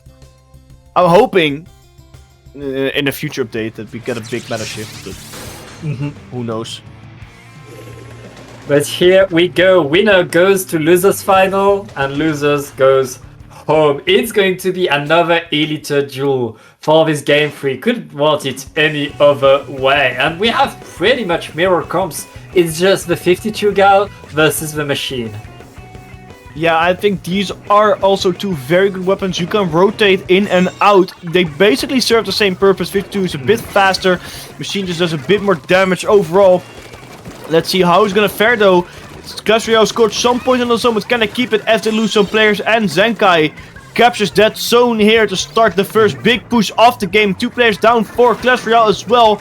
Just respawning. Zuka out on the field for Zenkai, trying to do some damage. Killer Whale comes out. Wavebreaker comes out. They're standing in a very good position to get some splats in, but it doesn't look like they can make a whole lot of work because as Zenkai is still in control of the zone. Yeah, very good control by Zenkai. Kayano looking to do something, but in a 1v3, that's going to be a tough one. Zenkai stays in control, get numbers advantage, and penalties been applied. Doesn't matter that much that early in the game. Yeah, it depends on how well Clash Royale can grab a hold of the scenario here. Yeah. They are losing points by the second. It looks like the penalty for Zenkai could not be finished because of Clash Royale. Zenkai got it back. Penalty is now gone, and they start pushing again. Clash Royale have to move in and get it so fast, losing your ends up and your special there. That's not Octolnkers capturing that zone. Lost control Zenkai, but not for long as Clash Royale seems to still be struggling. But what do you think Clash Royale has to do to get back into the zone, and what do you think the different strategy is going to be here for the last 30 ticks? They need to get the splats right now. They need a huge push because Zenkai has all the momentum in this game so far. If Clash Royale doesn't manage to completely shift the momentum right here, right now, and paint the zone very fast, it's going to be a very, very quick game. Clash Royale still alive in this, but they need to paint and they have 2 players down. They need to paint and it's too late. Zenkai keeping control of the zone, no penalty. It's all down to 3 more points and they have the players on there. They're just throwing themselves at the zone, looking to just keep it alive a bit longer, but it's just it's over. What over. a set! And Zenkai getting the comeback and getting that game number 3. They're going to get to fight in losers final against Project R.A.T. But put them in losers bracket, so they get their revenge. I want to commend that E-leader for jumping onto the zone at a time where it's needed. I really respect that. Yeah, desperate times, desperate measures. Exactly. Just super jump in. But it was not enough. Congratulations to Zenkai for staying in that tournament. Clash Royale will be your number 4 team in the tournament, though. Yes, I think it's deserved. Clash Royale. It was a very good run, but it wasn't good enough. Zenkai with the reverse sweep, but now Zenkai, they got beaten down in the losers bracket by Project R.A.T earlier, and now they're going to have to face them again because they want to knock them out of the tournament as an act of revenge to get themselves into the finals. But for that, we'll go on a small break to get everything ready and set up for the next match. So don't go anywhere.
Welcome back to Paddling Pool 249, hosted right here on Double Productions. And a short break has commenced. We are moving on to the losers finals of this tournament. Project R.A.T, or known as Project Red, against Zenkai. Zenkai got knocked down into the losers bracket by Project Red, and now Project Red, after a very, very strong win against Clash Royale, are looking to get revenge against Project Red and getting themselves into the finals. They just won on Splatzone's Hagglefish mark. Now they're going to have to face it off again. However, both of the teams playing very similar weapon comps. It's going to be very interesting. The biggest difference being the E-Leader and the pencil. Zenkai having the E-Leader and Project Red having the pencil. Let's start it off right here as Project Red, a very strong team, a fearsome opponent. We saw them dominate until the absolute finals. Winners finals into the winners bracket. So let's see how they're going to face it off here in the very strong comp, and both teams opting to go with the last competition they've played on when we saw them on stream here. Pat, now let's see who will win. Will it be the fearsome Project Red, or will it be losers bracket winner Zenkai? Yeah, I mean, Project Red have dominated Zenkai in their previous set that they played, but Zenkai, they've shown that they know a comeback. They've shown that they are not done. And right now, they are opening pretty strong against Project Red, getting that zone, getting these picks, and getting that control of the map right there. Tobayuru has to move back, shoot away by Cass. And right now, Zenkai is in control, getting even more right now. Chew down onto Project Red, and Zenkai, they really like this map mode. Yeah, Zenkai is doing all the work that they have to do to get Project Red away from them. Carlox now in a very good position against that pencil. Wavebreaker at the ready to defend if needed. 2 players down again for Project Red. Where has the momentum gone from before the finals? What happened to it? Captain coming out in combination. What? No way! That machine just straight up said no, and with only a couple things left, I don't think Project Red can make it on the zone in time. Never mind, Cass's curse come here. They completely swept that zone for a second, putting a big penalty onto Zenkai. A huge penalty, but so many points for Zenkai, and Zenkai are not done. They're still around the zone, and they paint it right back into blue. Project Red really struggling against this new Zenkai team. That's not the team they beat in winners bracket. That's the Zenkai that is back with all the energy, all the momentum, and the full control of that Hagglefish zones. Yeah, that's the power of Hagglefish mode, but that you get crazy domination. The second the team can come back, they can come back very, very fast, which is why this map mode is often such picked. It's just so easy to play on. It's like Macomart from Splatoon 2. Let's see now how long Project Red is going to hold it, because they have a long way to until they get the lead. However, Zenkai is now in the same struggle that Project Red was earlier, as they cannot find an opening in. 2 players down for Project Red though. Make that 3 players down delayed. That's a good opening for Zenkai to get back into control of the zone, as they do oh so beautifully, but not for long. Project Red has something to say about it, and Levy almost getting a wipe onto Zenkai as Project Red again captures the zone. But Uni still in there with the machine, is going to try to delay the control by Project Red. All of Project Red already ready to flank though, already looking to get a bit more on the attack. Zurai getting a double 2-for-1 is pretty good, and Project Red is going to stay in control of the zone. I wonder for how long though, as Project Red also lost 2 players of their own, and it looks like Zenkai quickly sweeps the zone back under the rock. Zone is going to both teams left and right. It's not getting a break in terms of what color it's going to be, but Project Red still has long ways to go till they get the lead back from Zenkai. As long as Zenkai keep holding it like this, they'll be sure to win this game purely by time. Let's see whoever. Big push coming in from Project Red with the crab tag. Lost 1 player, couldn't find a single splat. Onto Soul from Zenkai, finally got a splat after the Bouillon comes out. That's gonna hurt, especially turf-wise. It's not gonna hurt other player-wise because they got the zone again. Zenkai just cannot seem to hold it for much longer now. Yeah, Project Red back in control of the zone, back on the attack, but they have yet to make like a big push, a big hold of the zone. They've had Zenkai always constantly being there on their heels, stopping things, and look at that, Zenkai painting the zone again, reapplying penalty. There's just a minute left, and Project Red has yet to get past the 50-point mark. Yeah, what I'm noticing now is just is Project Red getting a couple points, maybe 3 or 4 ticks on the zone. Don't being neutralized for a whole time. Zenkai capturing it, Zenkai losing it easily, and then repeating and repeating and repeating. But the cycles are repeating fast enough for Project Red to actually get some big points in now. The zone again neutralized, but it is originally in the hands for for Zenkai. That means Project Red still has to go through their own penalty and only will score a couple points. Let's see how it's going to go though. 25 seconds left onto the clock here, and they are in control of the zone. The penalty is almost gone, but this definitely will go to overtime, especially how Zenkai's been playing. And Zenkai's making strides, they're making their ways towards that splat zone.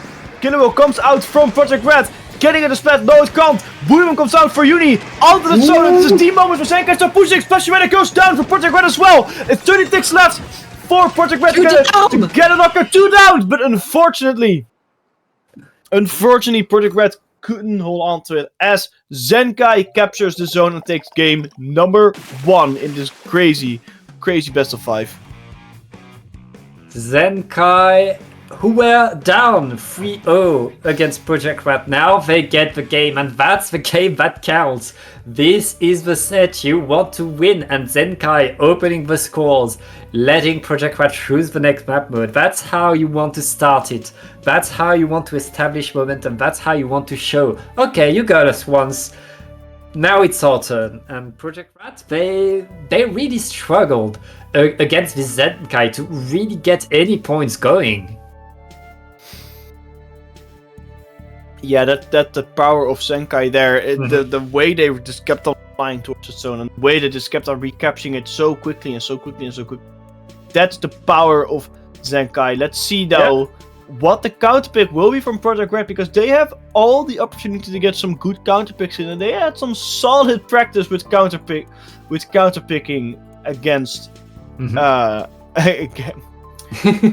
I could forget him against Time Crunch. So they had some good practice here now.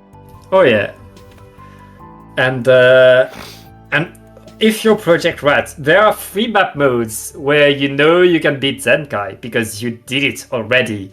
So I can't remember on which map mode they played, but like they know a few spots where they had the edge over them, and so we could probably expect them to have a good idea of how Zenkai plays. But this Zenkai team is coming back stronger after being put down, so we'll see how it goes and what Project Red chooses to go with. Yeah, we're still waiting. I think they're discussing it because I don't think they are very happy with the way they lost against Zenkai here. And it will be another splat zone. It will be splat zones on Barnacle and Dime. A very, very respectable map mode that they did lose on against Time Crunch. So Yeah. if Zenkai opt for the same strategy as Time Crunch did, they should be fine. It's a map that has a lot of similarities with Hagglefish zones. So if Zenkai is able to repeat that huge push that they had at the start of the last game, that allowed them to get so many points, they could then just need to hold that lead, and that's all they need to do. So Project R.A.T, I mean, they know what they need to do right now. They've played 4 games against this Zenkai team. It's all about executing the plan now. And here we come. No real comp change between these 2 teams. It's do or die now. We just want to run at each other and win the fight. Yes, I think that's the proper strategy. Both of the teams are very confident with the weapons. Why would they change? Weapon combinations also work oh so well here on this. Project R.A.T is a bit more dominant onto the turf. Zenkai coming back though, getting the first splat, getting the first cap after splatting that 52 gal from Project R.A.T, and now Zuka coming out from Tamako. Doesn't connect to anyone. Pencil got a splat onto the Eater, who was pushing a bit more forward than it probably should have. Levi fighting against someone from Zenkai, as Zenkai loses 3 players in quick succession and make that a delayed wipe. That's not how you want to defend the zone, as Zenkai will be the first to start scoring big points. Sorry, Project R.A.T. Yeah, and that's the opening that Project R.A.T wanted. Zenkai right now, they're the ones who need to push forward, and Project R.A.T, they've shown a very strong defense in this tournament so far. Look at that. Zenkai at least able to get onto the zone and to paint it to at least stop things away, and they are getting back that control, and now it's their turn to push forward and lock Project R.A.T away, especially the pick of the pencil. Yeah, that Eater now is going to be strong, gonna be fun. Azurai with that Trizuka at the ready, waiting for the opportunity to use it, waiting for the optimal time, avoiding the bomb. I feel like it's about to be ready. The Eater, however, is taking note of that. Azurai is waiting. They could use it so many times. Tamako used their Zuka but gets absolutely shredded. It looks like the pencil also has a single chance against 2 players, and it's just... No, I think that's a delayed wipe, actually. I'm pretty sure that's a delayed wipe. Lebi is still chilling at the box, but I don't know how long they're going to survive. Also to jump back just to be safe. And Zenkai, again, dominating this game and leaving no room for Project R.A.T to move at all. The same strategy was applied that Time Crunch had. Take that zone, push them back, and just don't give them any ability to move around by out-turfing. Zenkai take game number 2 here, and they're putting themselves up for match points super quickly in this best of 5. Yeah, I mean, this Zenkai, they get 1 push. In both of these games, it's a single push that has given the win to Zenkai. It's really going forward, putting Project R.A.T off rhythm, forcing them to move back, and Project R.A.T, they don't like moving back, obviously, and Zenkai really getting that extra edge, that extra advantage, and Project R.A.T struggling to get back in, giving that huge control of the zone. It was pretty much a 80 points push for Zenkai that just gave them the W. Yeah, and this is now a tough spot for Project R.A.T because they know they are 1 game away from losing out to the team they 3-0'd earlier today. And I don't think that's a feeling that Project R.A.T is really happy to have right now. So I think Zenkai is I wonder what their voice chat is going to be now. What would the difference be in the voice chats between Zenkai and R.A.T? I think the members of Zenkai are very delighted with the scenario. Remember Project R.A.T. Remember, Project R.A.T, they were 1 game away from grand finals. Yeah, and now they're 1 game away from being tournament. That's gotta hurt. That's a tough one, but Project R.A.T, they've shown that they can come back. They've shown the resilience, and they are going to tower control on macro mode. We've seen that map mode before today. It's to get the comeback. Honestly, it's a pretty good choice to reverse the momentum. They're going for the safe. They're going for the safe play, I think. And that's good. You should go for the safe play here. Mhm. I think taking risks now is not too smart. It can definitely pay off, but I don't think it's that smart, especially this late in. I found a stream on Twitch for the voice chat for Zenkai, and they seem pretty chill. Okay. But they also speak a language I do not understand. I think it's Spanish. Yeah, it's Spanish, I'm pretty sure. But I don't speak Spanish, unfortunately. I mean, Zenkai have the opportunity to get to grand finals right now. Has to feel pretty sweet. Project R.A.T not out of it. They were down 2-0 against Time Crunch, and they almost got that comeback. They almost got that reverse sweep. We can expect them to bring the pain and to make sure that Zenkai has to fight as hard as they can if they want to get back into that game. Yeah, Zenkai is going to throw everything here now, as well as Project R.A.T. Both teams sticking with their weapon comps. They're so comfortable with it. Why would he even swap? Machine goes down early, though. That's not a good opener for Zenkai. Project R.A.T. did lose Tamako early. So is Leiby. 3 players out of R.A.T.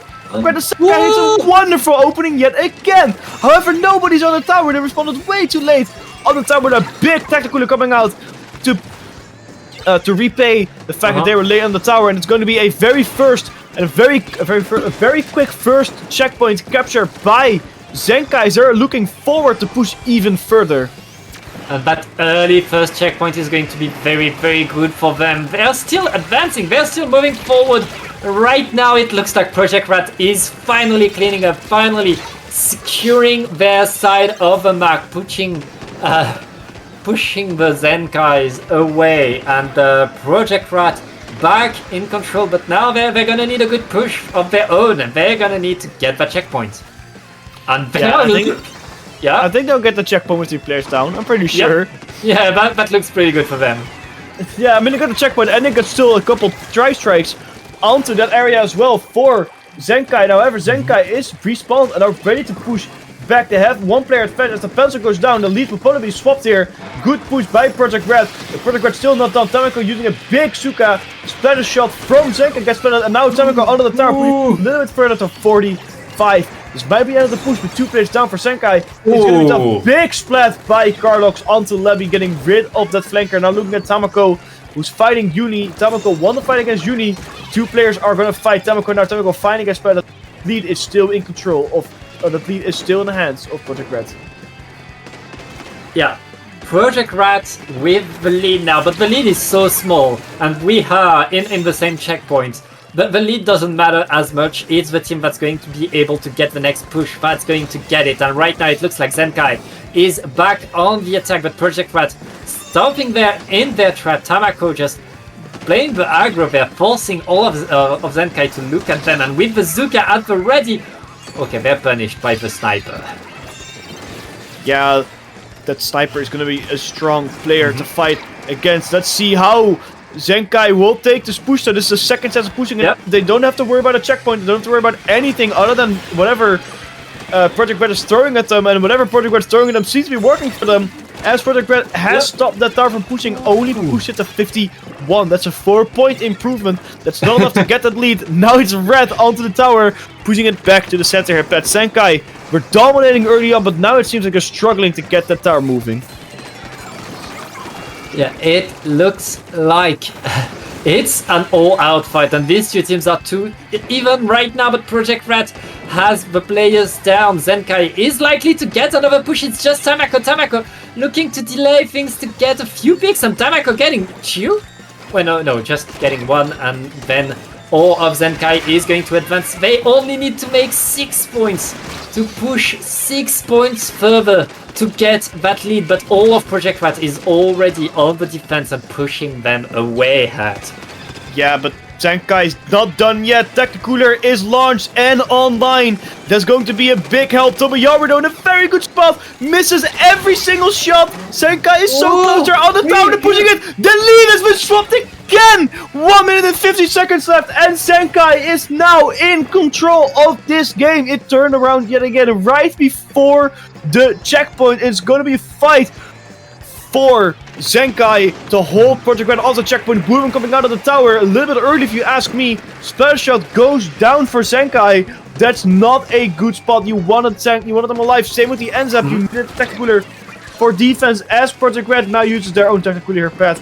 It's going to be oh so close to the checkpoint. Ooh, yes, and Project R.A.T is pretty dangerously getting close to that checkpoint, getting close to that lead, and they get to the checkpoint, but just in the same point, they get stopped, and they get put back 1 point. It was 39 for a split second, and Zenkai stays in the lead. They just need to keep that 1 point lead for 20 more seconds, and they are making it to Grand Finals hat. And look at that, Project R.A.T not stopping, back on the attack. Yeah, they're not done yet. They have one more chance to get it done here, but the Booyah Bomb's only gonna say no against it. Booyah Bomb on the tower, player under the tower, and that will secure it. Zenkai knocks Project R.A.T to 3rd place as they reclaim their spot into the winners bracket. They got their revenge, and Zenkai is moving up to the finals. What a game. Zenkai, they were put down, but they come back even stronger. Deserving of their name, they are making their way to Grand Finals. And we will watch that right away, Hat, after his very short break so we can set up the lobby. Yes.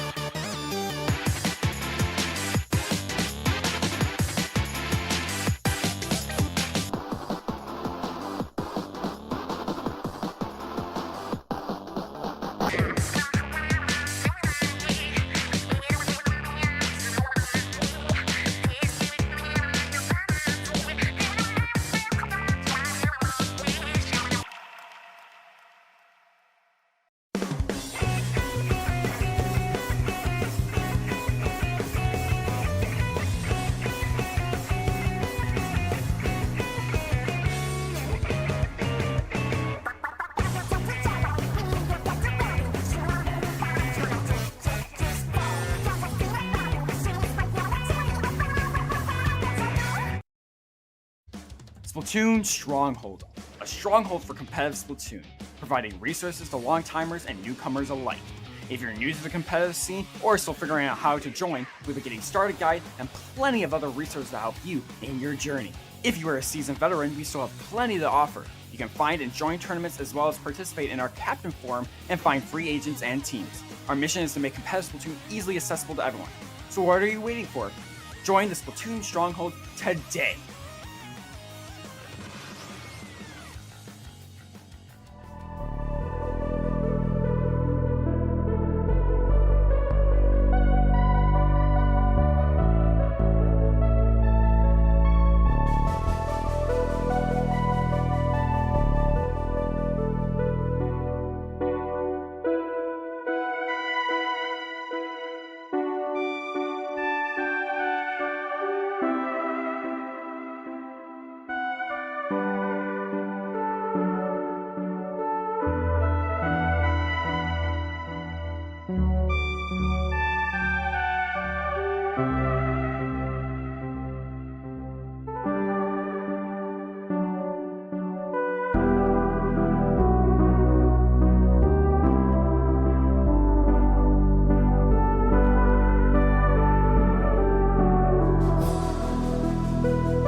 And we are back finally for the grand finals of this Paddling Pool 249. It's going to be Time Crunch versus Zenkai. Zenkai, who got the comeback, who got the revenge sweep against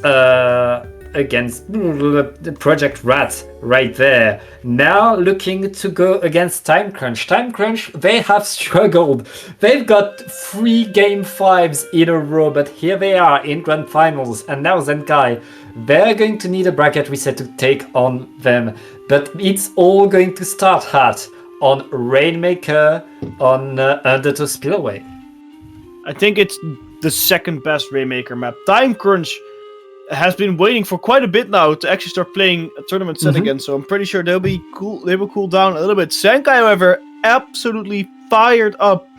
2 very good wins in a row, and they're looking for the third, but there's going to be a bracket reset if they want to do that, so it's going to be a tough challenge. Let's see what Time Crunch is bringing for them. Interesting weapons all around, noting that ballpoint spatling and that squeezer coming out for Time Crunch, or Zenkai and Time Crunch respectively. Let's see if Zenkai will have the first pop onto the Rainmaker, but loses 2 players instantly. Make that 3 players down already for Time Crunch as Zenkai is pushing deep, getting a lot of splats and already Mango onto that checkpoint. Pushing further and further. Mango looks to stop, and the players from Time Crunch are finally splatted, but a very, very solid opening to the checkpoint for Time Crunch. Very solid defense with the ballpoint from Carlox, but that's not enough. You can just go around that ballpoint and get the checkpoint for Time Crunch. Early checkpoint, very good. The Rainmaker is going to reset though, and now Zenkai can try to get that pop and try to get forward again, but so far it's all been Time Crunch, and finally, with the Inkjet and with the attack, Zenkai, it's their turn to go forward on 3 versus 2. That's already pretty good for them. They're stopped though. Ooh. And a wipeout as well. Zenkai is getting this into the back. Up and over the right checkpoint, you don't see it all too often. The question is, can they get it? It looks like they can get the checkpoint without too many problems. 60-61. With 2 players down for Time Crunch, this push is definitely Zenkai's as they are about to take that lead. They are so close to that lead, and with the ballpoint, that right checkpoint is honestly kind of viable because you can have a continuation if you have the range advantage, but Time Crunch able to defend it well, able to push Zenkai away, and both of these teams are pretty much even right now. Yeah, interesting that somehow Zenkai picked it up but didn't manage to get the lead. 3 players down, and the Rainmaker reset. Euphoria was late into grabbing that. Now they have to repop it and push it back further quickly. They're opting to go for the side, which is a bit safer, but a tad bit longer. And we do see, I believe, the ballpoint pushing in quite deep with that Inkjet doing major damage as 2 players fall from Time Crunch. However, Slurp is still alive. Out there doing damage, getting rid of Carlos. Can they find that fight with the help of the teammate? Yes, they can. And that's a huge splat for Time Crunch because with a backliner gone, they have a lot more freedom of movement. Yeah, and right now Time Crunch are looking to extend that lead. That pop of the Rainmaker is stopped by the Zuka though. Zenkai just keeping the defense alive, and right now it's a 2v2. Time Crunch is going to repop the Rainmaker again, but they need to hold that. Oh wait, Euphoria just getting in with the Gao, and right now Time Crunch are re-grabbing, going in and going to that unincover where you can make so many points, but stopped right away by Carlox. Carlox has been on fire this whole game, and Zenkai getting the wipeout, pushing Time Crunch away. 20 points added to Time Crunch's lead, but that's not that much in the grand scheme of things. On Rainmaker, you can get 20 points so fast, and there's 1 minute and 40 seconds left. Time Crunch is definitely doing a good job on the offense, but now let's see if they can do. It's Zenkai's turn, pushing in, and 3 players are down. 4 Time Crunch as Zenkai pushes onto the Rainmaker, and onto the pedestal it goes! And in the nick of time, get it on as Time Crunch couldn't splat it. Zenkai takes the first game of this this set. And I think with this, we're in for one hell of a time here. Hat, Zenkai, they have a 6 games winning streak right now. They haven't dropped a game since losers semis. And they've been winning ever since. Time Crunch really need to stop that momentum right there because Zenkai is on a roll right now.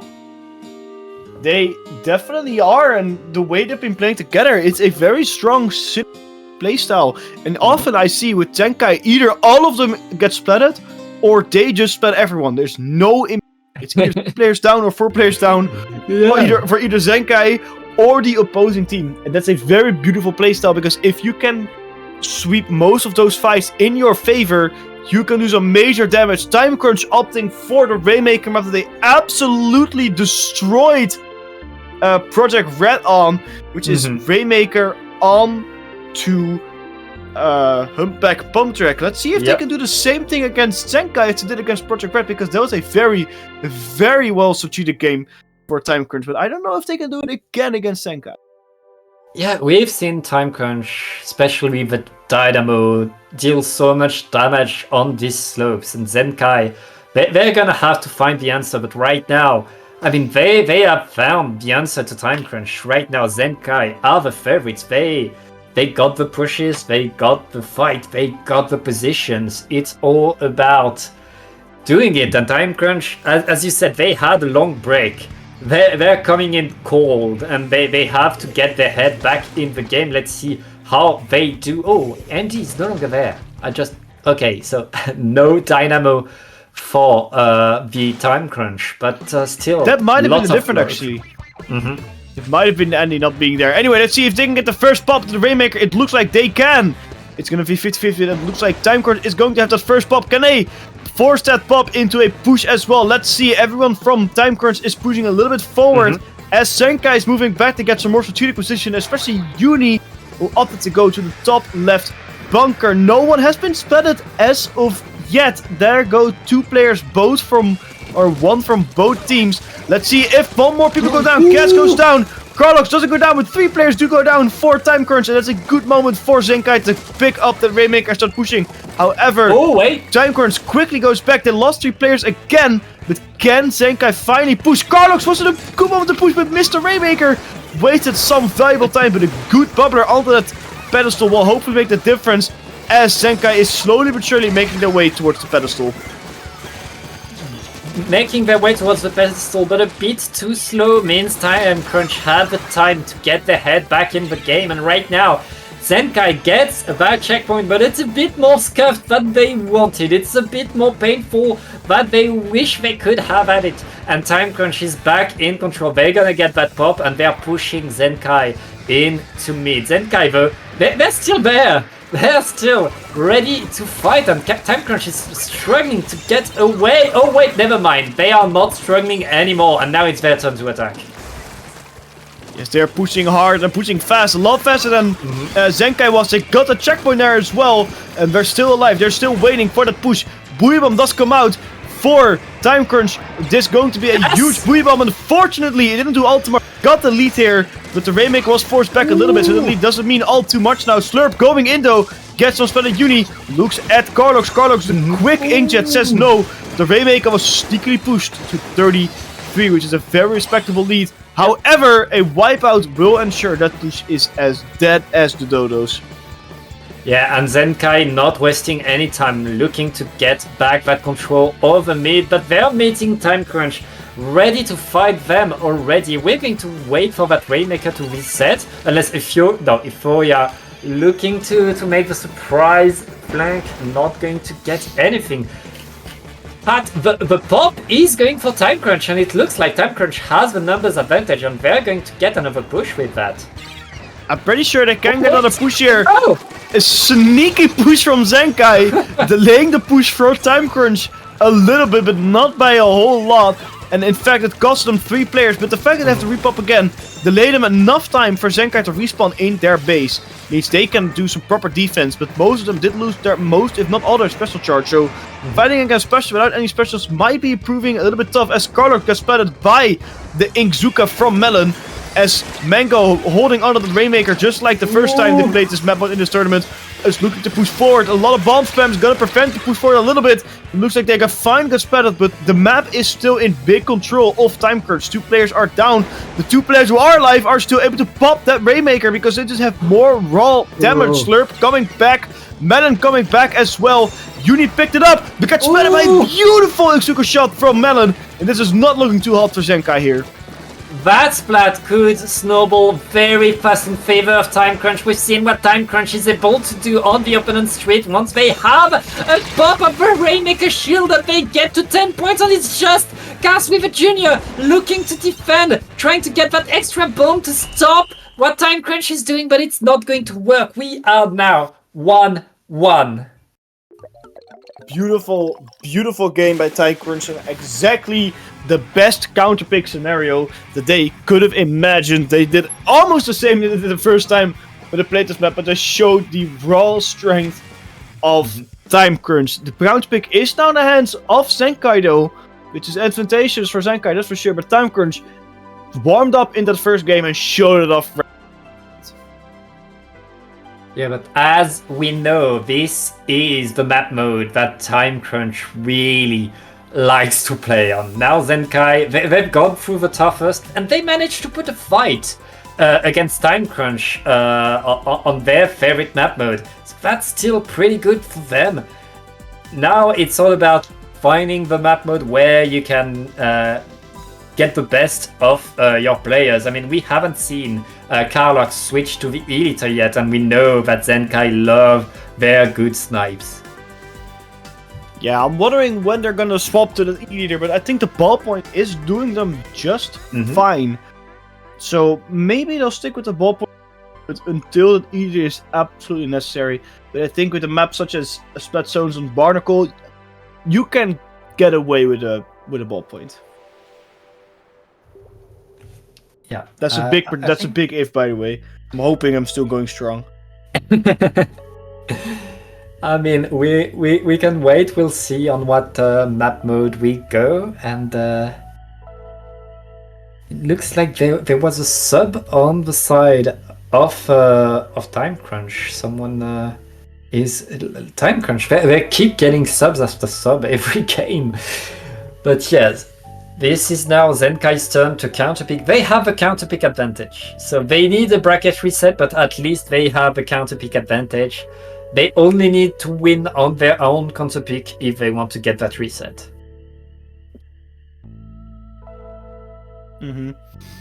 Now, what do you think? Oh, it's really nice. See, Booyah Bomb opened the door for Time Crunch to have Slurp move in, and look at that instant splat onto Uni.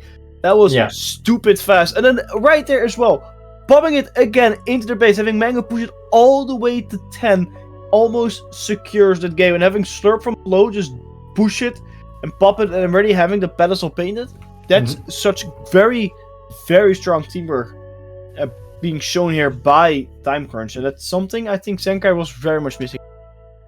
It's really that ability to play off a single pick, off of a single position, to snowball things so fast and so hard that really gave that game to Time Crunch and Zenkai.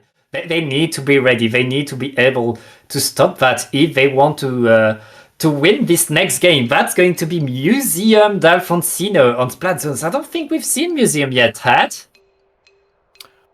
We have not, and I didn't expect this at all. But I am very happy that it is Museum. So let's see what these teams are going to pick. We know with the Karlach might actually swap off the ballpoint here and swap straight to the. That is, I wouldn't say guaranteed, but that's a very reasonable pick at this stage. The Editor just works so well with Museum, especially because of the giant middle of the map. You can reach the enemy base, which is very important for fighting off the other sniper. Time Crunch didn't have much of a charger, so I'm wondering what they're gonna pick instead of having the charger. I think Time Crunch goes on to the finding the counters to the backline, and I think that machine is going to be key in doing that, probably, if they choose to not bring back a pencil. We saw a pencil on the side of Time Crunch earlier, so everything's possible. But yeah, I expect I'm going to guarantee it. Zenkai is bringing the E-liter back. 100%. I think you need to get just to make sure you start winning this game. Let's see. We don't see a charger coming out from Time Crunch. We do see the E-liter coming back out from Carlox, as we both predicted. Let's see if this E-liter will be making a difference over the ballpoint, as these teams are fighting in this huge zone, and it looks like Time Crunch lost a player early. That's nothing too hard, as Zenkai is the first hit to capture the zone. Let's see if Kara's Inkjet can say something about that. It looks like it hasn't said something about it yet. Yeah. Not Not yet. that much. It looks like Zenkai is holding pretty strong, but they lose 2 players right now, and they're going to have to move back, give that control of the zone onto Time Crunch. Punished for that pick by Kira. Kira is all over the place right there, and both of these teams are just fighting for that corner of the map. The zone is going to go blue though, Hat, and Time Crunch gets that first control. Yeah, Zenkai had some decent points, but not all too much, as Time Crunch is now scoring the big points. Are already pushing towards the 50s and still going. It's a big trade with Carlox. That's a very good trade to go off of, even if getting that amount of points right now is massive for Time Crunch. Wins the fight against Unimango. Now looking at Zen. Zen dancing around Kara under the zone as well. Zone fine in the hands of Zenkai, but Time Crunch scoring big points here all the way to 43 and quickly recapturing that zone to get worked on that penalty. Yeah, penalty was applied, but Time Crunch doesn't mind that much. They are staying in control. They are keeping Zenkai staggered, and right now Mango and Slurp are going on the platform to activate even more pressure. And it's just Kira just staying back, making sure that the flank doesn't happen. Right now Time Crunch has huge control, and they don't have penalty anymore. No, they don't. The penalty went away super fast, and that's nothing too hot for Zenkai, who lost 2 players there.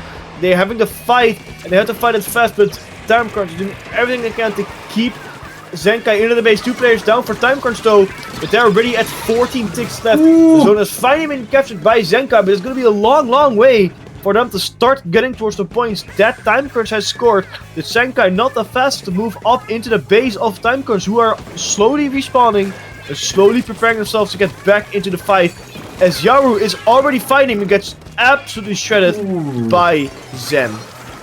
And that is Zenkai just getting that control, getting finally onto the opponent's platform and making lots of points of their own, but Time Crunch is pushing back, and despite that big 43 score that Zenkai got, Time Crunch still has 14, but no penalties applied, and Zenkai is able to keep the zone a little bit longer. They're gonna get punished though, and Time Crunch still looking, okay, finally applying that penalty, keeping their lead there.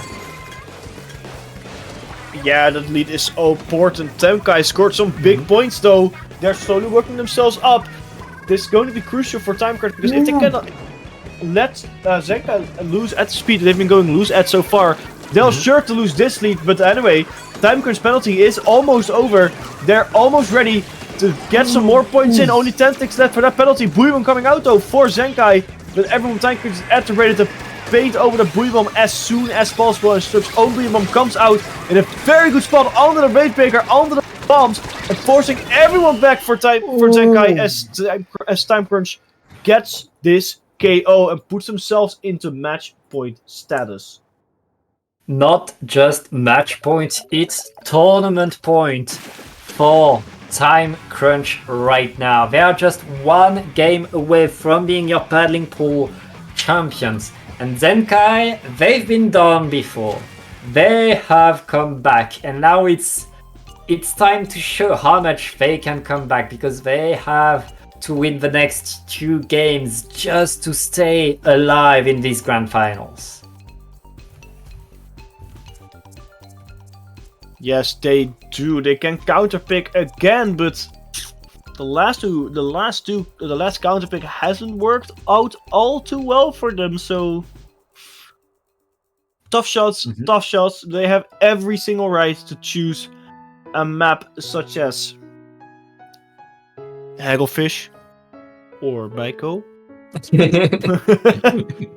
That's about where maybe Barnacle on Time. They're going a bit crazy. That's about where it ends. With Inkblot tower control is always an option. That You don't counter pick Inkblot. Oh yes, you do. Yeah, it's totally something you counter pick. I mean, you can do it. It's just not a lot of people do it. You kind of don't. It happens. It happens. I don't think you do it if you want to play Elite. Honestly, on the side of Zenkai, I'd say go with Barnacle and Time zones. I agree. Or Hagglefish zones. It's like these wide map, have space for your charger, and then just protect the backline and win the game.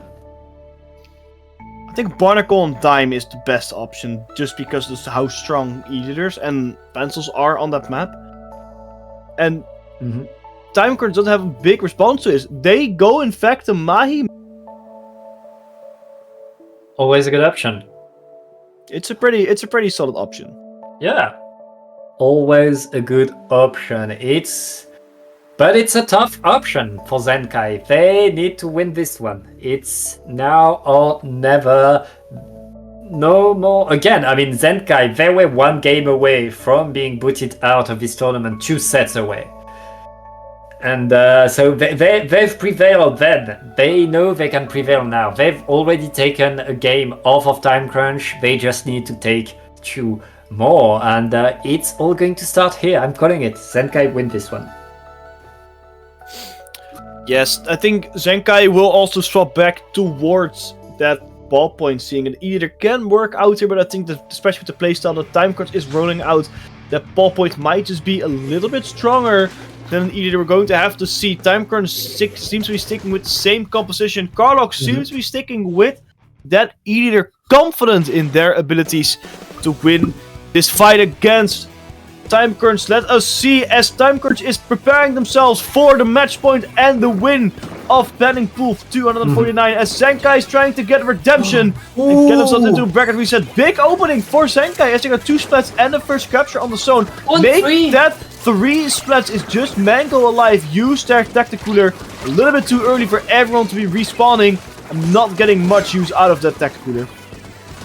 Yeah, what an opening by Zenkai right there. Zenkai gets that full control over the zone and really staggered Timecrunch. Like, they just use the Zuka to no avail, getting nothing out of it. The Booyah Bomb is going to be enough to split the zone though, but not enough to really push Zenkai away. Zenkai are still there, getting picks and punishing hard. It's just a machine for Timecrunch. And Zenkai getting the jumps, getting the control, and I mean, more points for them. They don't have that much penalty.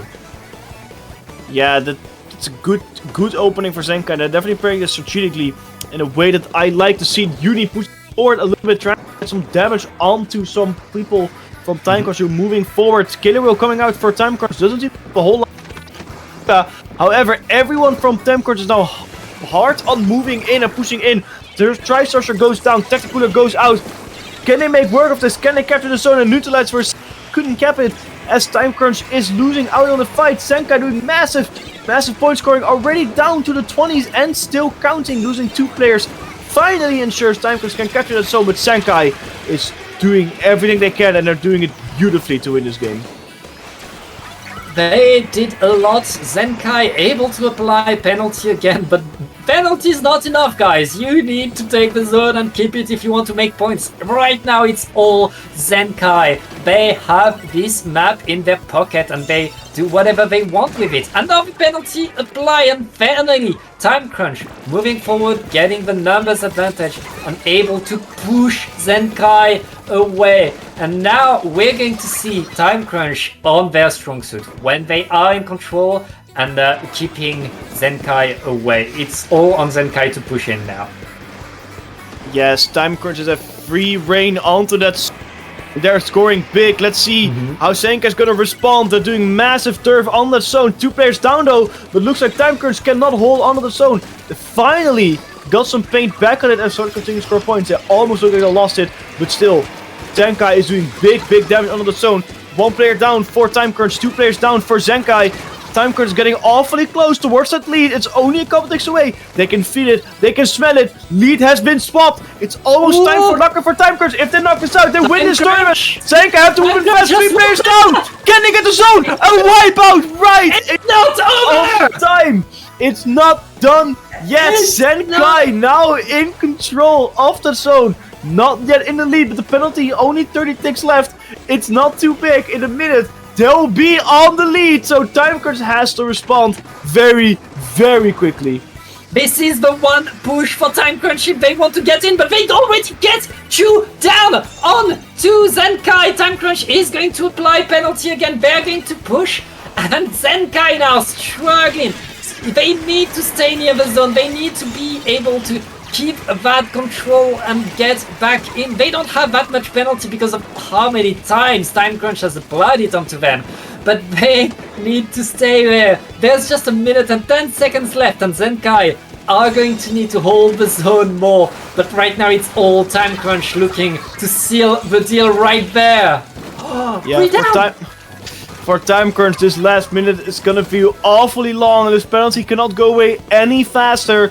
But the way they've came back in this set, I think they've only deserved to win. It's only 34 ticks left onto that zone until they go out of the penalty in 45 seconds of the game. For them to win, if they can hold off Zenkai for one more time, they are your betting pool to the 49 champions. But it looks like Zenkai captured the zone, and now they have to recapture it again. And they do recapture it again! It's going left and right, and they now have to time because this penalty will not be over to the end. They wipe out to help them defend. One more push is left for Zenkai. If they can somehow manage to push it within the next 15 seconds, they can technically still win this in a very slim chance. 1 player goes down for Zenkai already. 3 players push is going to be difficult. Ixuka coming out from Time Crunch. Can Zenkai do anything about it with 5 seconds left and 2 players down? I don't think that is the case. And with that, not a knockout, unfortunately, but it was nothing off. Time Crunch will be your paddling pool 249 champions. What a game, Hat. What a way to end this. That was so close, so back and forth. Congratulations to all players of this paddling pool, and especially congratulations to Time Crunch. 3-1 winning this. This is the first time Time Crunch doesn't get to a game 5, so they improved throughout this tournament too. It's been awesome watching this, Hat, and well, that's the tournament. That's it. Yeah, I think it was a very good paddling pool. Once again, one for the history books with stories of revenge, fights to the death. Probably the record for most Game 3 and Game 5s we've had on stream for quite a while. And I'm gonna give it 1 and 8. Definitely was an 8 out of 10 paddling pool. I had a lot of fun. With this. But Time Crunch, definitely you deserved champions. Unfortunately, this finals was not a best of 5. Was not a game 5 for Time Crunch. That would have been really fun. That would have been really funny if they did that. Oh yeah, I wish, but we have to leave it at that. Time Crunch decided, okay, enough is enough. We've played enough games, and time to end it. And it's going to be time for us to say goodbye, Hat. But before we do, where can people find you? You can find me on Twitter and at Casterhead, where I haven't been very active. Really, other than liking posts and just blurring out some random stuff. But you can follow me on at Casterhead if... I think that's about it, really. What about you, Pat? Yeah, you can find me on Twitter at PatAutom. It's written on your screen right now. With underscores in between for Twitter, you remove the underscores for Blue Sky. And also, I think you'll be able to find me for Paddling Pool 250, which will be a golden paddling pool next week, Hat. I'll be sure to be there. If I can. I don't know if I can. I want to be there. Oh, you better be there. It's going to be big. It's, I mean, 250,000 paddling pool that we are reaching. That's honestly crazy. Yep. It's going to be 5 years of paddling pool that we'll be celebrating. And there's another person we need to thank before we're leaving. It's our dear observer Brownie. Brownie, where can the good people find you? Yo, people can find me only right now on Twitter at Bravny. And see you next round for the Golden Paddling Pool. Bye-bye!